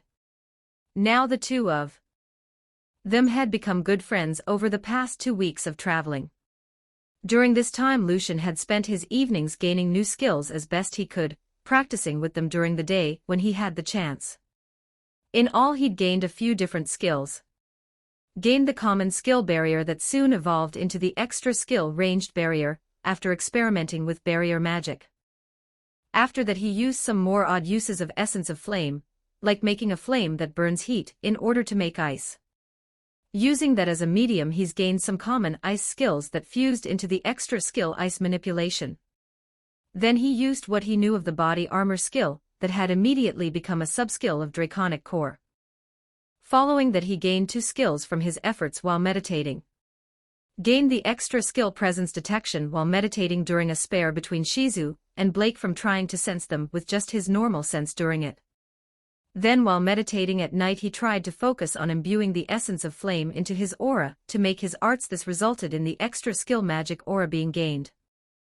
During the training, the three did during the day Lucian found out about Blake's new skill, Blade Manifestation. The skill let Blake make a single regular sword made from steel. Could make the sword in any style, but could only make one at a time, and if it broke there was a waiting period before he could make another. So Lucian took this as another thing for him to train, Blake feeling the same. The teen had been using the skill to make swords in every style. Both Shizu and Lucian could tell him off as part of his training. Lucian had also had the teen focus on making the blades more durable and cutting the time needed after breaking less and less. This primarily involved having Blake spare against Lucian or Shizu until the blade broke, and then concentrating to force another to manifest as soon as possible. This had led to his blades becoming over 3 times as durable, and the time required between breaking a blade and manifesting a new one to go from an hour to half an hour. This training had made both Blake and Lucian stronger, while Shizu focused more on training her better control over fire that flame domination had given her. It had been a very productive 2 weeks. Like how in total the creation of those skills had given Lucian about another week and a half to his vessel's expiration date. That was a massive relief as they were still about 3 days from Dworgen, and Lucian had noticed something that night. Cracks on his arms. It looked almost like his body was made of porcelain and was breaking from internal. Lucian was getting more worried as time passed, and the crack was only going to get worse. He knew then that he had to tell Blake and Shizu the next morning what was happening. He couldn't hide this anymore. Edited, January 27, 2026 A/N.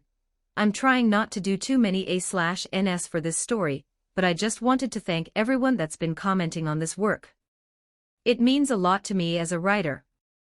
With that out of the way, please enjoy the first chapter in this mini arc. That morning the three of them sat around the now dead campfire as Lucian told them what was going on. So you're dying, Blake said in the end, a hollow quality to his voice and face. Lucian shook his head. Not quite. My physical vessel is failing under the strain of my magicules. I had made it out of regular carbon as it was close enough to bone for me at the time. However, I did not take into account how normal physical materials are not a good container for magicules. Problem is why when material life forms like humans get stronger their bodies start becoming more spiritual in composition. Now the only material that could serve as a vessel for me is a material that is especially good at handling magicules, like magisteel, Lucian explained to his student, going into a kind of mini-lecture to distract from both their feelings of worry. Luckily for the two, Shizu was there and wasn't going to let him deflect like that. And if you don't get a new body made of magisteel, in about 3 weeks your body will fail, leading to your likely death, right? She said, voice practically daring him to lie and say it's. Lucian looked a bit defeated at her words, knowing the truth in them. Yes, he said aloud, causing Blake to crash into him with a hug. He comforted the teen he'd begun to see as more and more of a younger brother than a student these past few weeks. Lucian whispered reassurances to the young man, calming him down in due time.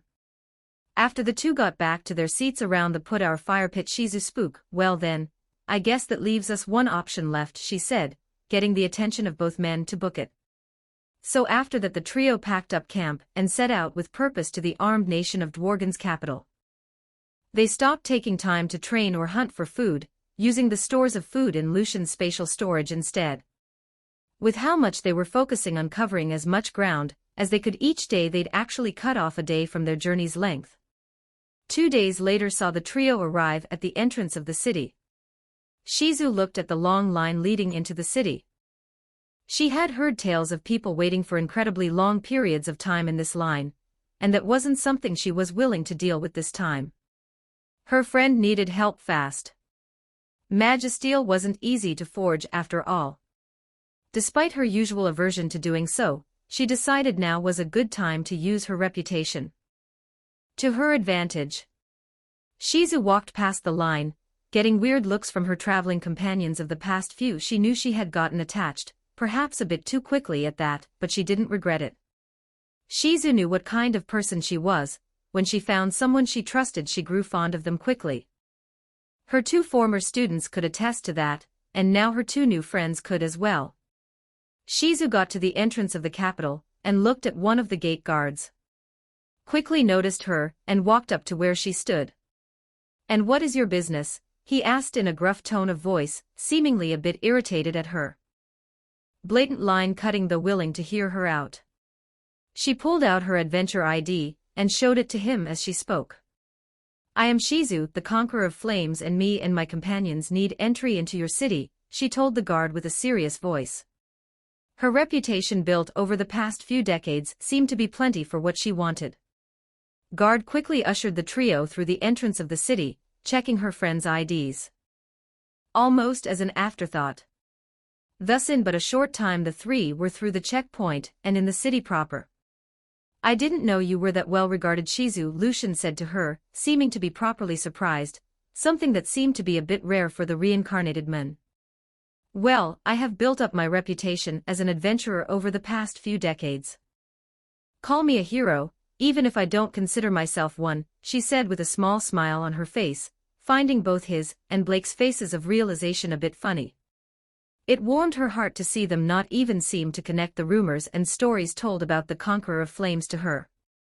They simply saw her as Shizu, a new friend and companion. That was something that had grown rare these past years, and she appreciated it immensely. Now though she needed to show them to the blacksmith she knew. Hopefully Kaijin and his brothers would be willing to help her friend. Shizu led the 2 of them through the city, bringing them to a blacksmith she had known for some time. She had said they weren't necessarily close, it had been close to a decade since she had seen them, but the smith could easily be considered a good acquaintance. Black-haired woman led them through the sprawling streets, taking turns that seemed almost random to the 2 of them. Lucian just hoped he'd gathered enough funds to pay the smith when the time came. After about 20 to 30 minutes of walking they'd made it in front of a small shop with an attached smithy. Shizu knocked on the door before opening it and entering the small. Once she had opened the door the sound of metal striking metal rang out into the air, smelled of metal, soot and sweat. The smell of a smith at work. "Hello Kaijin, it's good to see you again," Shizu said to the brown-haired dwarf who was hard at work at the anvil. The man didn't look up, something that was fortunate for Lucian, as the man missed his quick look of surprise. Kaijin kept hammering at the blade on his anvil for a few minutes, Shizu not annoyed in the least. After he finished his smithing, Kaijin put his hammer down and placed the now cool blade on a table near his forge space. Only then, as he whipped his hands with a rag, did he look up to greet the visitors he now had. Thankfully, Lucian had schooled his face back to a more neutral look by then, none of those in the room having borne witness to his momentary shock. "Ah, Shizu. It's good seeing you again too, kid," the burly dwarf said in his gruff voice filled with affection for the woman.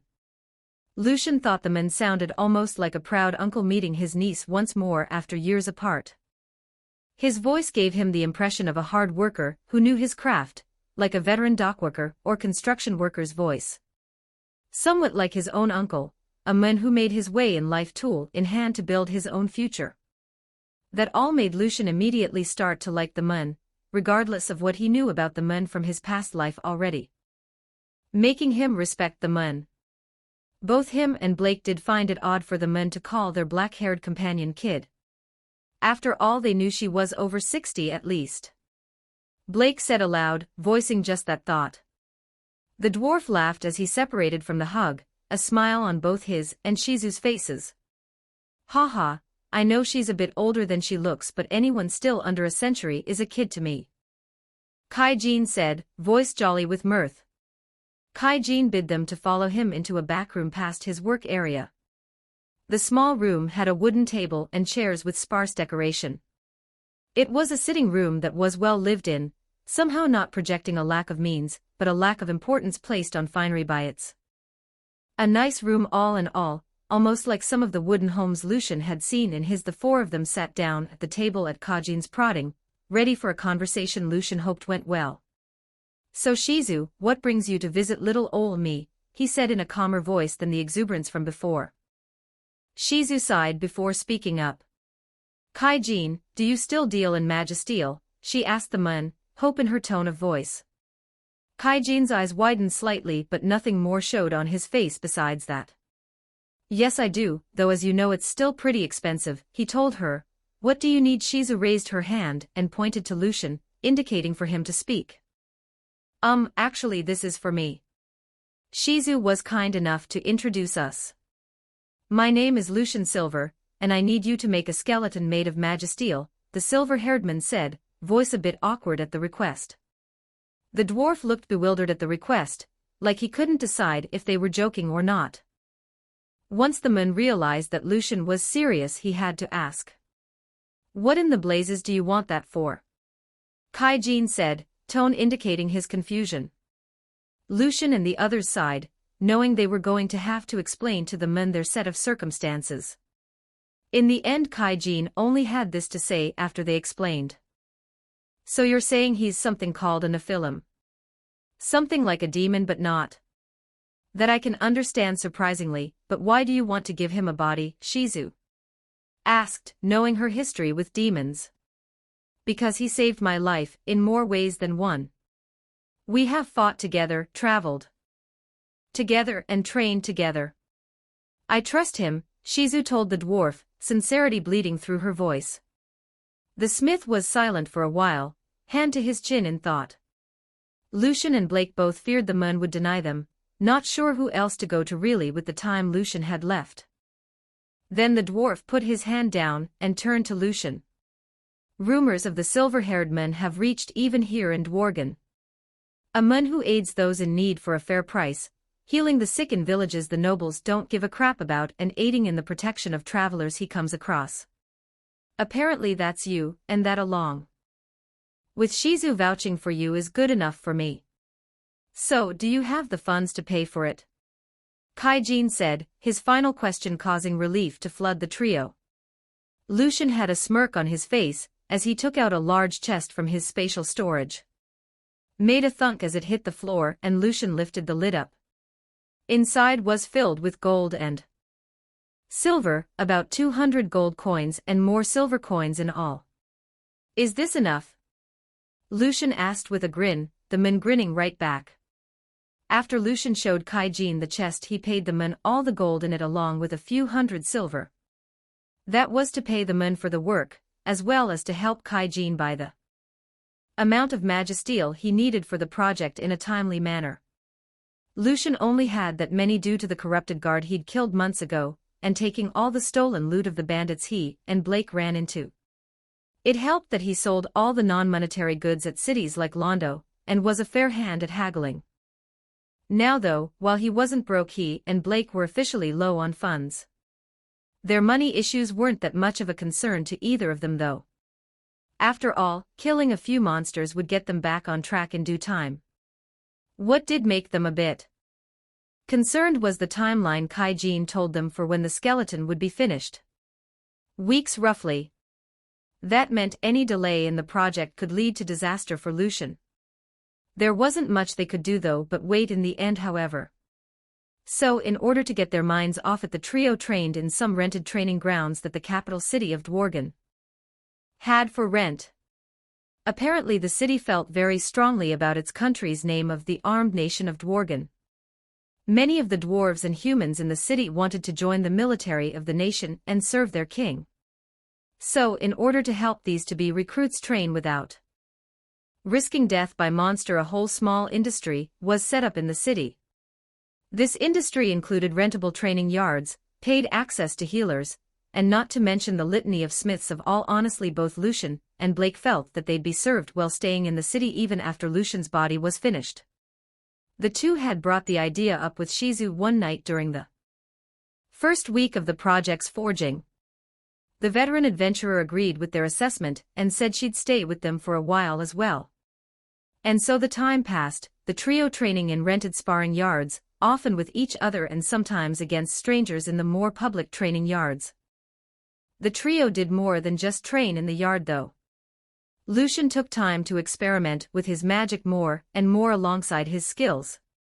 Shizu spent time pushing her limits with fire, putting the skill Lucian gave her to good work. She felt more and more confident in her control with each passing day, something she never thought she'd feel. Blake meanwhile had become more and more interested in his new skill blade manifestation. The redhead had started experimenting more and more with the skill, and started to window shop at various blacksmith shops to see different blades to mimic using his skill. The fascination with different swords had led to Blake improving his skill, and his usage of it. Now he only had a 5-minute wait after his blade broke to summon a new one, and his blades were becoming more and more difficult to break. Before Blake's summoned blades started out being akin to iron, then after training on the way to Dworgen it became akin to. Now his summoned swords were as strong as some of the non-magical alloys the smith in the city worked with. This resulted in Blake becoming more and more interested in blacksmithing, seeing it as something a lot like his skill. Nowadays when Blake wasn't training, he could often be found speaking with Kaijin, or the three dwarf brothers about crafting. The dwarves were more than happy to encourage the teens' enthusiasm for their work. Thankfully, Kaijin had introduced Lucian and Blake to the three dwarf brothers about 2 days after agreeing to the project. Kaijin wished to have their help in the process as he trusted in their skills, even if they weren't the same kind of craftsmen as he was. Lucian got along well with the three while Blake was almost becoming another brother to them with all his time spent asking questions. It made the silver-haired man smile at his charge-making bonds. By the time the 2 weeks had passed and Kaijin had told the trio the skeleton was ready, all three had gained something from their productive use of their time. It was fortunate that they still had quite some silver left over after paying the smith though, rooms costing about 2 silver a night, and they were renting too. The plan was to go hunting after Lucian acclimated to his new body to gather some funds, so the news was quite welcome. The trio arrived at Kaijin's shop and entered the small smithy. Kaijin himself stood in his forge, the three dwarf brothers standing at the side.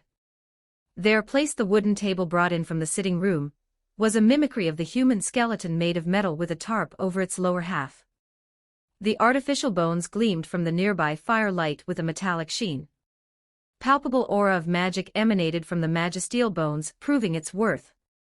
This is one of my best and weirdest creations yet. After working on this thing, I even gained a new skill called vessel construction. It makes it easier to make things meant to serve as a vessel, either for a person or a magical effect. Kaijin said, joviality showing. Lucian knew what Kaijin meant by that skill's description. It meant that not only could he make better bodies for those like himself, but also make any weapons or armor he makes capable of taking in magical effects even better. In other words, it makes his creations capable of handling more enchantments than they normally would. Quite a good skill for a smith of his skill, Lucian felt. All right, let's get this show on the road, the smith said with a clap of his hands. Lucian looked to Blake and then to Shizu before facing the skeleton once more. His head in confirmation, glad for the hands on his shoulders from his two companions. Took a deep breath and on the exhale his form shifted. It looked like Lucian became raw energy as he left his current vessel, and went to possess his new one. Once the raw, silver, energy left where Lucian had stood, all that remained was white semi-glowing bones with a red glow emanating from the cracks in the carbon. Those in the room quickly shifted their focus onto the body on the wooden table after that. The metal skeleton was covered in the silver energy they knew to be Lucian, stretched across the facsimile of bone.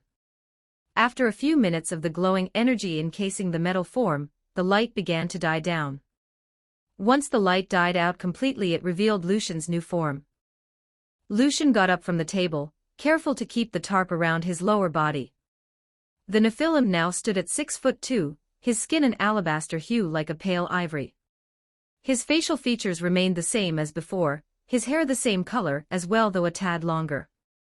Were an even more metallic shade of gray, more like the mithril blade seen in a blacksmith's window than the color of a man's eyes. What drew the most attention was what came from his back, 2 pairs of large white bat-like wings. Each set had a wingspan measuring longer than Lucian was tall, his back muscles being so defined to make use of them that it looked like they were carved from marble instead of being flesh and blood. The rest of his exposed body also showed far more well-developed musculature than before, making him look like his muscles were made of corded metal tightly wrapped around bone. His appearance wasn't all that changed for Lucian. He could feel his body in a way he couldn't before, in a way he hadn't since his death. He had forgotten this feeling, losing it sometime in his travels since arriving in this world. The feeling of being at home in your own. Lucian's senses were sharper, his movements more fluid. The sensations his body felt were now stronger, more real, instead of feeling like everything was having to go through a layer of cloth before reaching him. For lack of a better term, he felt human again. Really alive again. As he was enjoying his new body, Lucian got an alert from Soul Sage. Notice, due to gaining a more fitting and compatible vessel, and thus gaining a proper material body, the extra skill self-regeneration had been acquired, the skill said to him. It seemed that even Soul Sage itself felt the difference in this new body of his. That put a smile on his new face.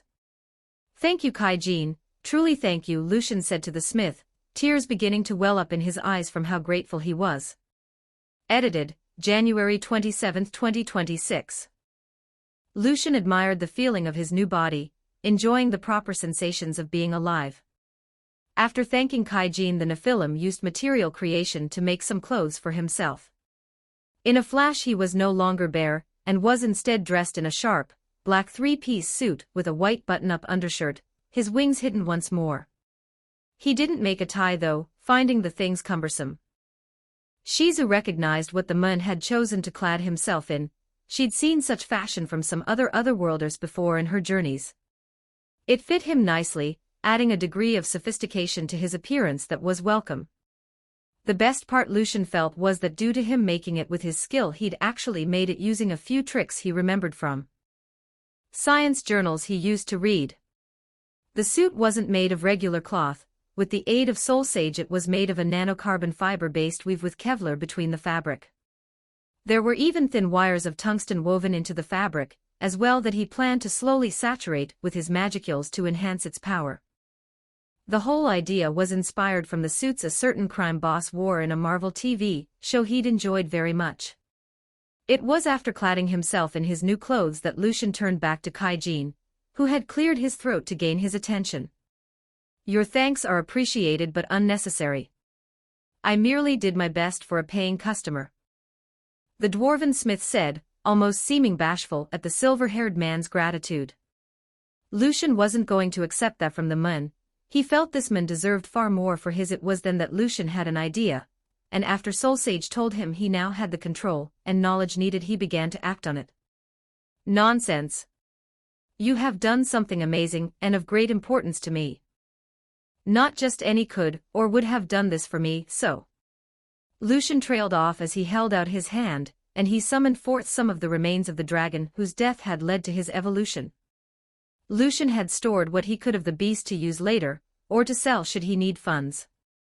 Now though, he was taking some of the bones of the dragon and using material creation to shape it into the shape of a hammer. Once he was done, he placed the bone hammer onto the table his own metal bones had previously rested. "That is a gift for you, my friend, a dragon bone smithing hammer. Do with it what you will, I merely hope it serves you well, Lucian said to the now shocked dwarf with a smile on his. Kaijin was rightly surprised, a hammer made of dragon bone like that was worth hundreds of gold coins. It allowed for even greater magical imbuement into one's works, resulting in creations of great power. And that was before any adjustments or additions like metal add-ons to increase its power. This was the ultimate gift for a smith like himself. Kaijin had tried to say that the gift was too much, but the Nephilim would hear none of it. The smith accepted the hammer, and the trio left the man's workshop and the dwarves behind after talking for a bit. Now Shizu, Blake and Lucian left to go outside the city limits. It was time to put Lucian's new body to the test, and there was only one way to do that. Monster fighting. After leaving the capital city, they made their way to a guild outpost Shizu knew of, and those outposts were the main way the guild spread their presence in countries outside the nations that are a part of the Council of the West, like in the case of Dworgen. There were tons of regulations for a nation to accept the outpost being within their borders, including a minimum distance between them to prevent them coming together easily as a force and a maximum size and resource limit to prevent the outposts to be any kind of threat to the host. In many ways these outposts could be seen as inferior in every way compared to their counterparts in member nations, and that was the point. Overall, Lucian found it to be a good choice for the historically neutral Dworgen, not outright denying the guild but crippling it enough to make it a manageable threat should it ever come, plus allowing the guild this small amount of access was a neat gain for the nation. Less monsters attacking along the outskirts from the adventurers killing monsters, and then those same adventurers spending much of their money on the gear Dworgen has for sale. Those who spend most of their time in other nations with stronger guild presence come to Dworgen for their top-of-the-line gear. Regardless, Shizu brought the trio to the nearest outpost from the city. Once there, it was a quick look at what monster subjugation jobs were available, and taking on the ones that seemed fitting. They had chosen to tackle the reports of an evil centipede being seen near a village nearby to see how well Lucian had taken to his new body. After that, it was with a few repeated uses of spatial motion via Lucian's spatial manipulation to get to their destination. Once they had arrived to where the reports said the last sighting was, Lucian decided to use one of his new skills from his evolution, universal perception. The Nephilim locked onto the faint remnants of the centipede's trail that were present, and motioning for his companions to follow, he began to walk along the trail he'd found. It took close to half an hour to find the beast, but they did. The centipede seemed to be resting near a large tree after a hunt. Perfect for Lucian's purposes. The silver-haired man took a moment to focus, and held his hand out in front of him. Focuses on his light domination skill, and gathers light into his outstretched hand. Gathered light grew in brightness quickly, soon reaching a point where both Shizu and Blake thought if they were any closer they were likely to be burned. The evil centipede noticed the light, and was preparing to charge when Lucian made a downward slashing motion with his. In an instant a flash of light in the shape of a crescent blade was released from Lucian's hand. It cut through the bug, splitting it in half cleanly, and gouging the tree behind it. The beast fell dead, and Shizu was surprised to find no blood coming from the now corpse. It was then she realized that there was no blood for one simple reason. Cauterized wounds don't bleed. After that, the three of them spent the next month hunting monsters to get the rust off and rack up some more funds. At least that's what Lucian and Blake were doing it for. Shizu was just happy to spend time with her new friends/students. She was also happy to see Lucian was strong enough now that she didn't feel a need to worry about his safety. Blake, though, she felt still had some way to go before she felt he was fully capable of going beyond her skill, like her past two students had done. That was all a teacher could hope for after all, and she knew the teen would get there someday. The monster slaying they had done had been in part from guild jobs, while the rest of the time it was a freelance situation, as Lucian liked to call it. Regardless, the trio took the monster parts back with them to the capital city of Dworgen and gave Kaijin first pick of the monster materials while selling the rest that the smith didn't think he'd use. In recent days, though, he'd been pointing out materials that Blake could use as well, because Blake had been taken under Kaijin's and the brothers' wing in crafting. The redhead focused on making swords to no one's surprise. The teen figured that by making his own swords the old-fashioned way it would help him with his skill as well. Lucian wasn't going to criticize the teen, simply glad he found something besides swinging a sword to do, even if that was swinging a hammer at a sword technically. Plus it served as extra strength training for the lad. Shizu also encouraged Blake's new hobby, saying that as long as he felt fulfillment in it then she was happy for him. Now after a month of hunting they had a good little nest egg built up, and Lucian even had a better sword made by Kaijin. The smith had used his gifted dragon bone hammer to forge a blade with a new metal alloy. Lucian had actually given him the idea one day while the two were conversing while Blake was using the man's smithy. Lucian had, at the prodding of Shizu, told Blake about his status as a reincarnator. That had led to him telling Kaijin as well, realizing that there wasn't any real harm in telling those he trusted after Blake had simply shrugged when he had found out.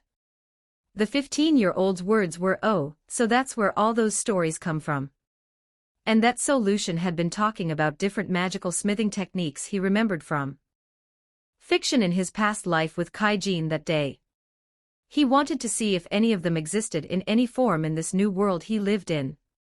It was during this that one of the methods from fiction stuck out to Kaijin, using the bones of monsters combined with metal to make a magical that was about halfway into the month, and Kaijin went on a smithing spree testing the.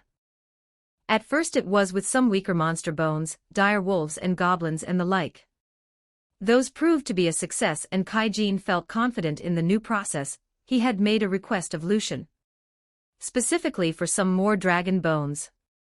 The Nephilim had given the smith what he asked for, equally curious as for what might be made as the ecstatic smith. End result was Lucian's new sword, Graham, named after the blade used by the hero Siegfried to kill the dragon Fafnir. Graham was a bastard sword, Lucian's preferred style of sword, that had a gleaming blade made from an alloy of magisteel and powdered dragon bone. This metal was given the name of Dracosteel, and was a brilliant silver with patterns like what was seen in Damascus steel back on Earth but crimson in color. The metal was extremely good at channeling elemental magic and even more resistant to both natural and magical effects. The blade was placed into a mithril hilt with golden filigree, Kaijin going all out in his masterwork. Placed into the pummel of the blade was a small ruby that Lucian had flooded with fire element magic using his essence of flame skill. In all, it was the perfect fit for Lucian, and was a unique grade sword that would only grow stronger. The blade had been finished just the previous day, taking Kaijin 2 days to forge. Lucian was in a field a good distance away from any civilization, Blake, Shizu, Kaijin, and the trio of dwarf brothers a few feet to the side waiting to see what this blade could do. Lucian stood feet shoulder-width apart and gripped Graham with both hands. The silver-haired man raised the sword above his head, and used one of the arts he made himself. This required him to use magic aura to imbue his sword with pure white flames, essence of flame making it all the more powerful. The moment the fire touched Graham, the ruby in its pummel glowed intensely, and the flames increased in power threefold. The blade didn't warp in the least from the insane heat. The ground on the other hand soon was devoid of grass, as the heat burnt it all. For this test they had chosen a small clearing next to a large hill, the hill being the target. Lucian swung down, aiming for the large lump of earth. A flash of white-hot flames erupted from the blade, traveling faster than the eye could follow. Once it hit the hill, an explosion of flames erupted, a pillar of fire reaching into the sky. The heat released was so intense that much of the surroundings had all the foliage burned to cinders, making all their glad the tree line was far enough away to not be light ablaze. Once the bright pillar of scorching flames died down, all that was left was a new crater. No hill. The crater was slightly larger in circumference than the hill, about 50 feet in diameter now. All around it for over 200 feet looked like an entirely different land. The dirt itself turned to slag around the indent in the earth. It was completely localized fiery devastation. That's comparable to what Ifrit has done when I lost control, Shizu said at the sight almost unconsciously. Being compared to a greater elemental of flame was no small feat, especially the one Shizu had within her. Suzaku wasn't as strong as that elemental even though they were both greater elementals as Ifrit was far older. That made Lucian appreciate the blade in his hands even more than he already did. Kaijin's work far from disappointing. Haha, the smith in question was ecstatic at those words and seeing the power of his work. I never thought I'd make a blade capable of something like that. Everyone else in the clearing sweat dropped at the smith's reaction, all except for Blake. Blake instead saw the whole situation as a goal of what to make his own blades capable of. For some reason that made Lucian quite nervous. Amun walked into a bar in the seedier part of the capital of Dworgen, dressed in black from head to toe. It was in places like this that much of the, albeit small, criminal underground did business. It was just such business that the Mun was here for. After walking into the establishment, the black-clad man walked up to a table with 3 other similarly dressed men. He sat down with them, taking a look at his fellow men of illegal dealing. "So you all mentioned that there was something that could be a good payday," he asked the others, cutting straight to the point. The other 3 shifted slightly before the one sitting directly across from the new arrival. "Yes, a young teen. He seems to have a common skill that might make him worth a chunk of change in the right markets. Jack saw him use it through the window of a blacksmith shop," the man said to the other in response. The original dark-dressed man hummed, and put a hand to his chin. "And do you know if he's going to put up a fight?" he asked, Jack being the one to respond. "This time, the boy can give a good scrape. Yeah, saw him go to the training grounds when I followed, but he shouldn't be a problem for you with what you can do from what I saw," Jack said, his cloaked form the largest at the table. The man smirked, evidently the leader of this group of ruffians. His cloaks hood fell around his shoulders, revealing a blonde head of hair and a scarred cheek. His smile was unsettling, sharp, and cruel in its shape. The blonde leader chuckled at his man's words. "Then this should be a good little score then, boys?" he said to the response of similar dark, quiet laughter. None of them knew just who they were going to catch the attention of with this stunt. They never would have dared. Edited, January 27, 2026. Chapter 10. Blake was walking towards the training grounds he'd been favoriting since arriving in the He was alone today, Shizu and Lucian talking magic and fire powers back at the inn. The two liked to exchange ideas on how to use their flames, Lucian wanting to get the perspective of someone with more experience in using the violent element, while Shizu liked his creative ideas inspired from tales told in his original world. Blake was of course invited to join the discussion, but he wasn't much one for magic. Arts on the other hand, he was quite good at and enjoyed speaking on. When the 3 of them spoke on the topic, Blake always felt like he'd learned something valuable. Honestly, he felt his life had only gone up since meeting Lucian months ago. Back in his village he felt aimless, merely growing stronger to survive the attacks the village suffered from. To not meet his parents too soon in the afterlife if one exists. Now though Blake felt purpose, drive. He wished to get stronger so as to journey the world without worry, to experience life in ways impossible to do so in his village. Experience was grand to him, something to cherish. Also now that growing stronger wasn't just about survival, he found training to be enjoyable. Feeling himself grow stronger and seeing how far he had yet to go made him feel alive in ways Blake couldn't explain even if you gave him 1,000 years to do so. Where others would see the strength and growth of someone like Lucian and be discouraged, Blake was quite the opposite. The fact that such strength existed and was attainable made the world all the brighter and greater to the teens, hence his decision to go train now. If he wouldn't gain much from the magical discussion of his teachers, then Blake figured he'd do what he could. Maybe one day he'd learn some magic, though what kind he wasn't sure. It was with thoughts like these in his mind that Blake walked down the winding street. It was also this absence of mind that led to him not noticing the men behind him until he saw a hand go to cover his mouth. After that it was a moment of panic, then darkness. Lucian was worried. Blake hadn't come back to the inn, even after a few hours. At first he and Shizu thought perhaps the teen had lost track of time training. It wouldn't have been so the two had gone to the training ground to find him. When they got there though, he wasn't to be found. They found that none of the people there had seen him even arrive when they questioned them. After that he and Shizu split up to cover more ground, hoping to find the redhead, and this all just being a misunderstanding. That had been 2 hours ago, and now it was closing in on nightfall. He had searched much of the eastern part of the city, Shizu going westward, and he'd found neither hide nor hair of. He was now at the inn, waiting for Shizu to arrive, and hoping she had better news. Then he did. When the white-clad woman walked into the waiting area of the inn, Lucian immediately knew something was wrong. She had this look on her face, like reserved grief and rage in equal measure. Her walk was subdued, as if the weight of what she had to say made her physically slower. Reached him, she spoke words that made the world stop for him. He was taken, Shizu said, holding her hand out for him to see. In it was the dagger Blake had forged not too long ago to have as a sidearm. Something he hadn't let leave his side since its forging. Blake came too slowly, the black at the edges of his vision receding bit by bit. Once his head was cleared, he took stock of his situation. He found that he was tied to a chair, a testing of the ropes proving his escape improbable by himself. The room he was in was dark, the scent of wooden walls and the muffled sounds of the city letting him know it was unlikely he had been taken outside of the capital.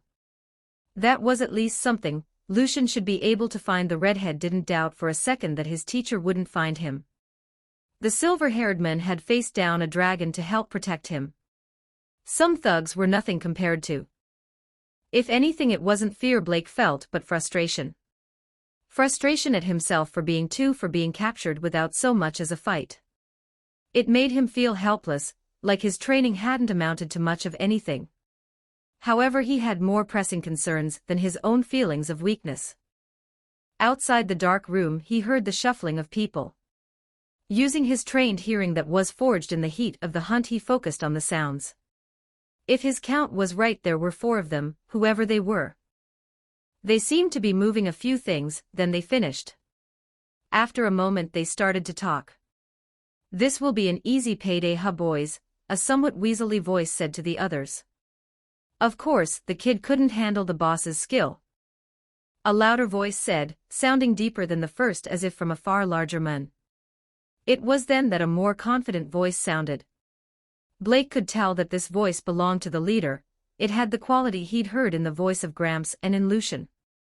Authority. "You're right, Jack, though few can revisit the extra skill exhaust. Now quite down some. We still have to wait for the guard shift in order to get the boy to those bastards from the east," the leader said, his last statement having the tone of an order lacing it. After that, Blake lost his focus on the talk of the men. Instead, he hung his head and lamented. Seriously. The teen thought an extra skill is what did me in. Once Shizu told him that Blake had been taken, his brain went into overdrive. Who took him? Those questions racked his mind.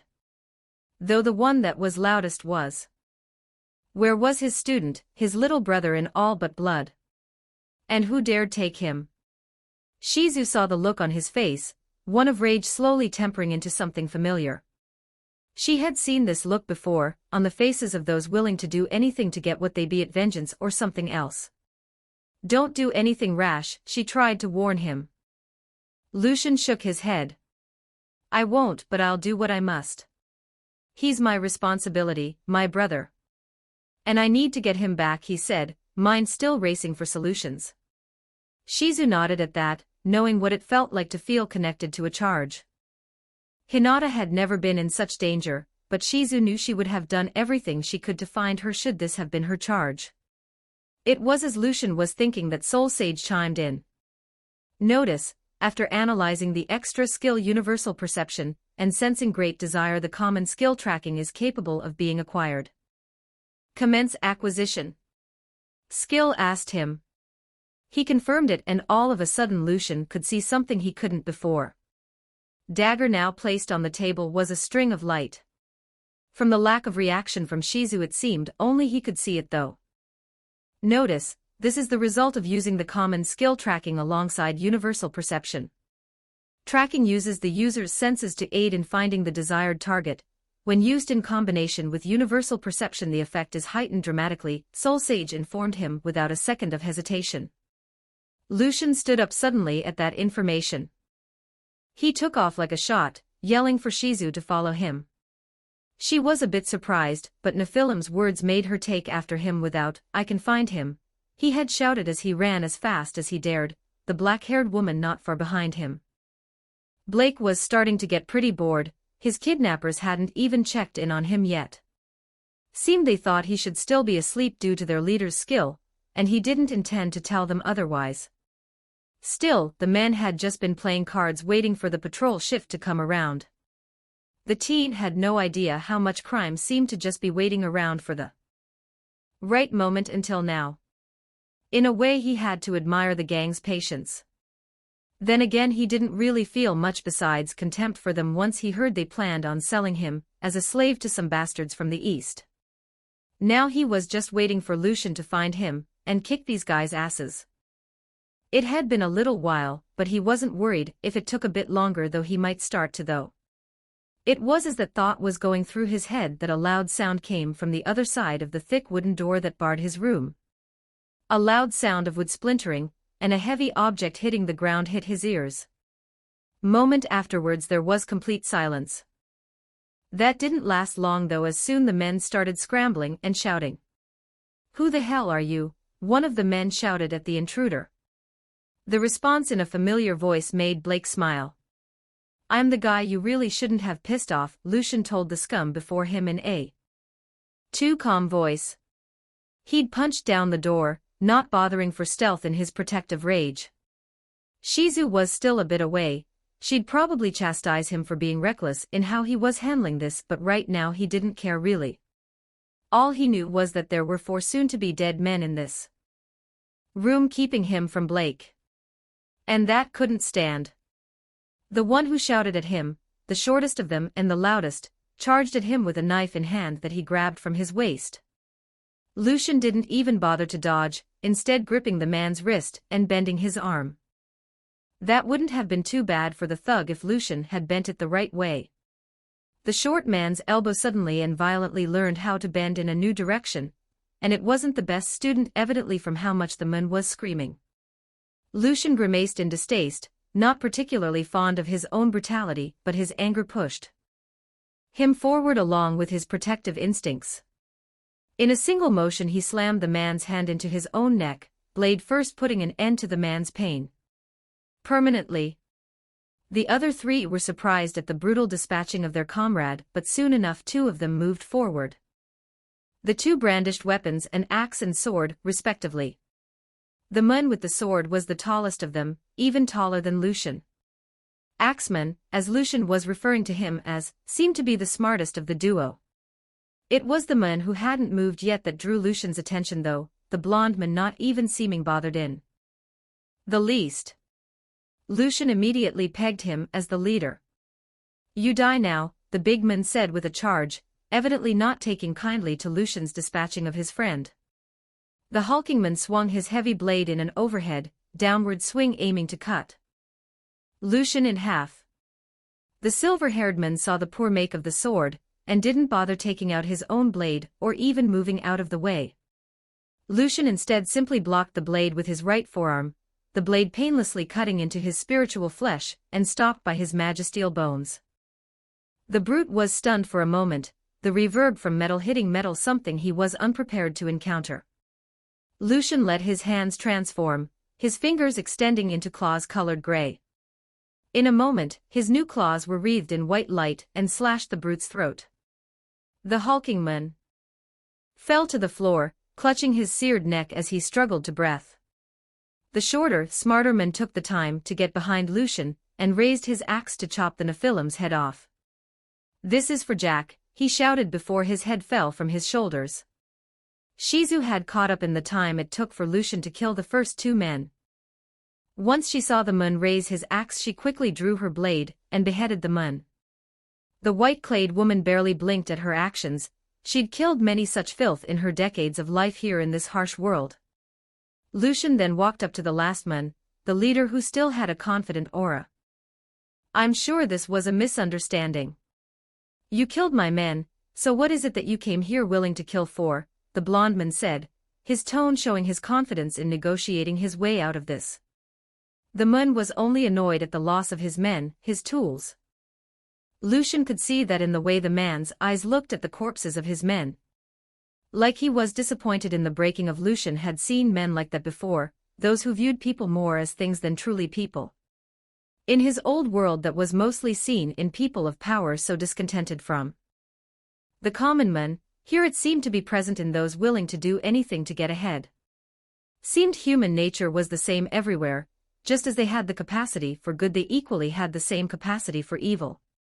I came for my brother, the teen you took, Lucian said in a deadly calm voice as he advanced on the man. He backed up, instincts telling the thug this was going to get ugly. He wasn't worried though, sure the silver-haired man had a few skills, but he was confident that he would win. Blonde's back hit the wall. He held his hands up in a mockery of a pleading action. I can see that you're mad. He's right through that door, he's all yours, he said, a crooked smile splitting his face. Lucian wasn't a fool, but he turned to the door regardless. He took a few steps towards the door, back turned to the man.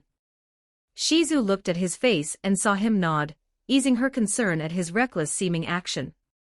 Once he had walked a few steps away, the blonde thug lunged at him, gripping Lucian's face. Ha, you'll fetch a good price, the man said, ugly smile spread across his face. Lucian felt the man seeming to try to drain something from him, but it was as if the skill couldn't find purchase. He let the man gloat for a bit, before pulling his sword out of his pocket space. The thug's leader died without even realizing it, blade through his head killing him near instantly. The blonde's body fell to the floor, blood pooling on the floor. Lucian didn't waste any time and entered the room, seeing Blake tied to a chair. Took you too long enough, was all the teen said, a cheeky smile on his face. Lucian just sighed at that and untied the teen. Once out of his bonds, Blake stood up and walked out of the room with his teacher.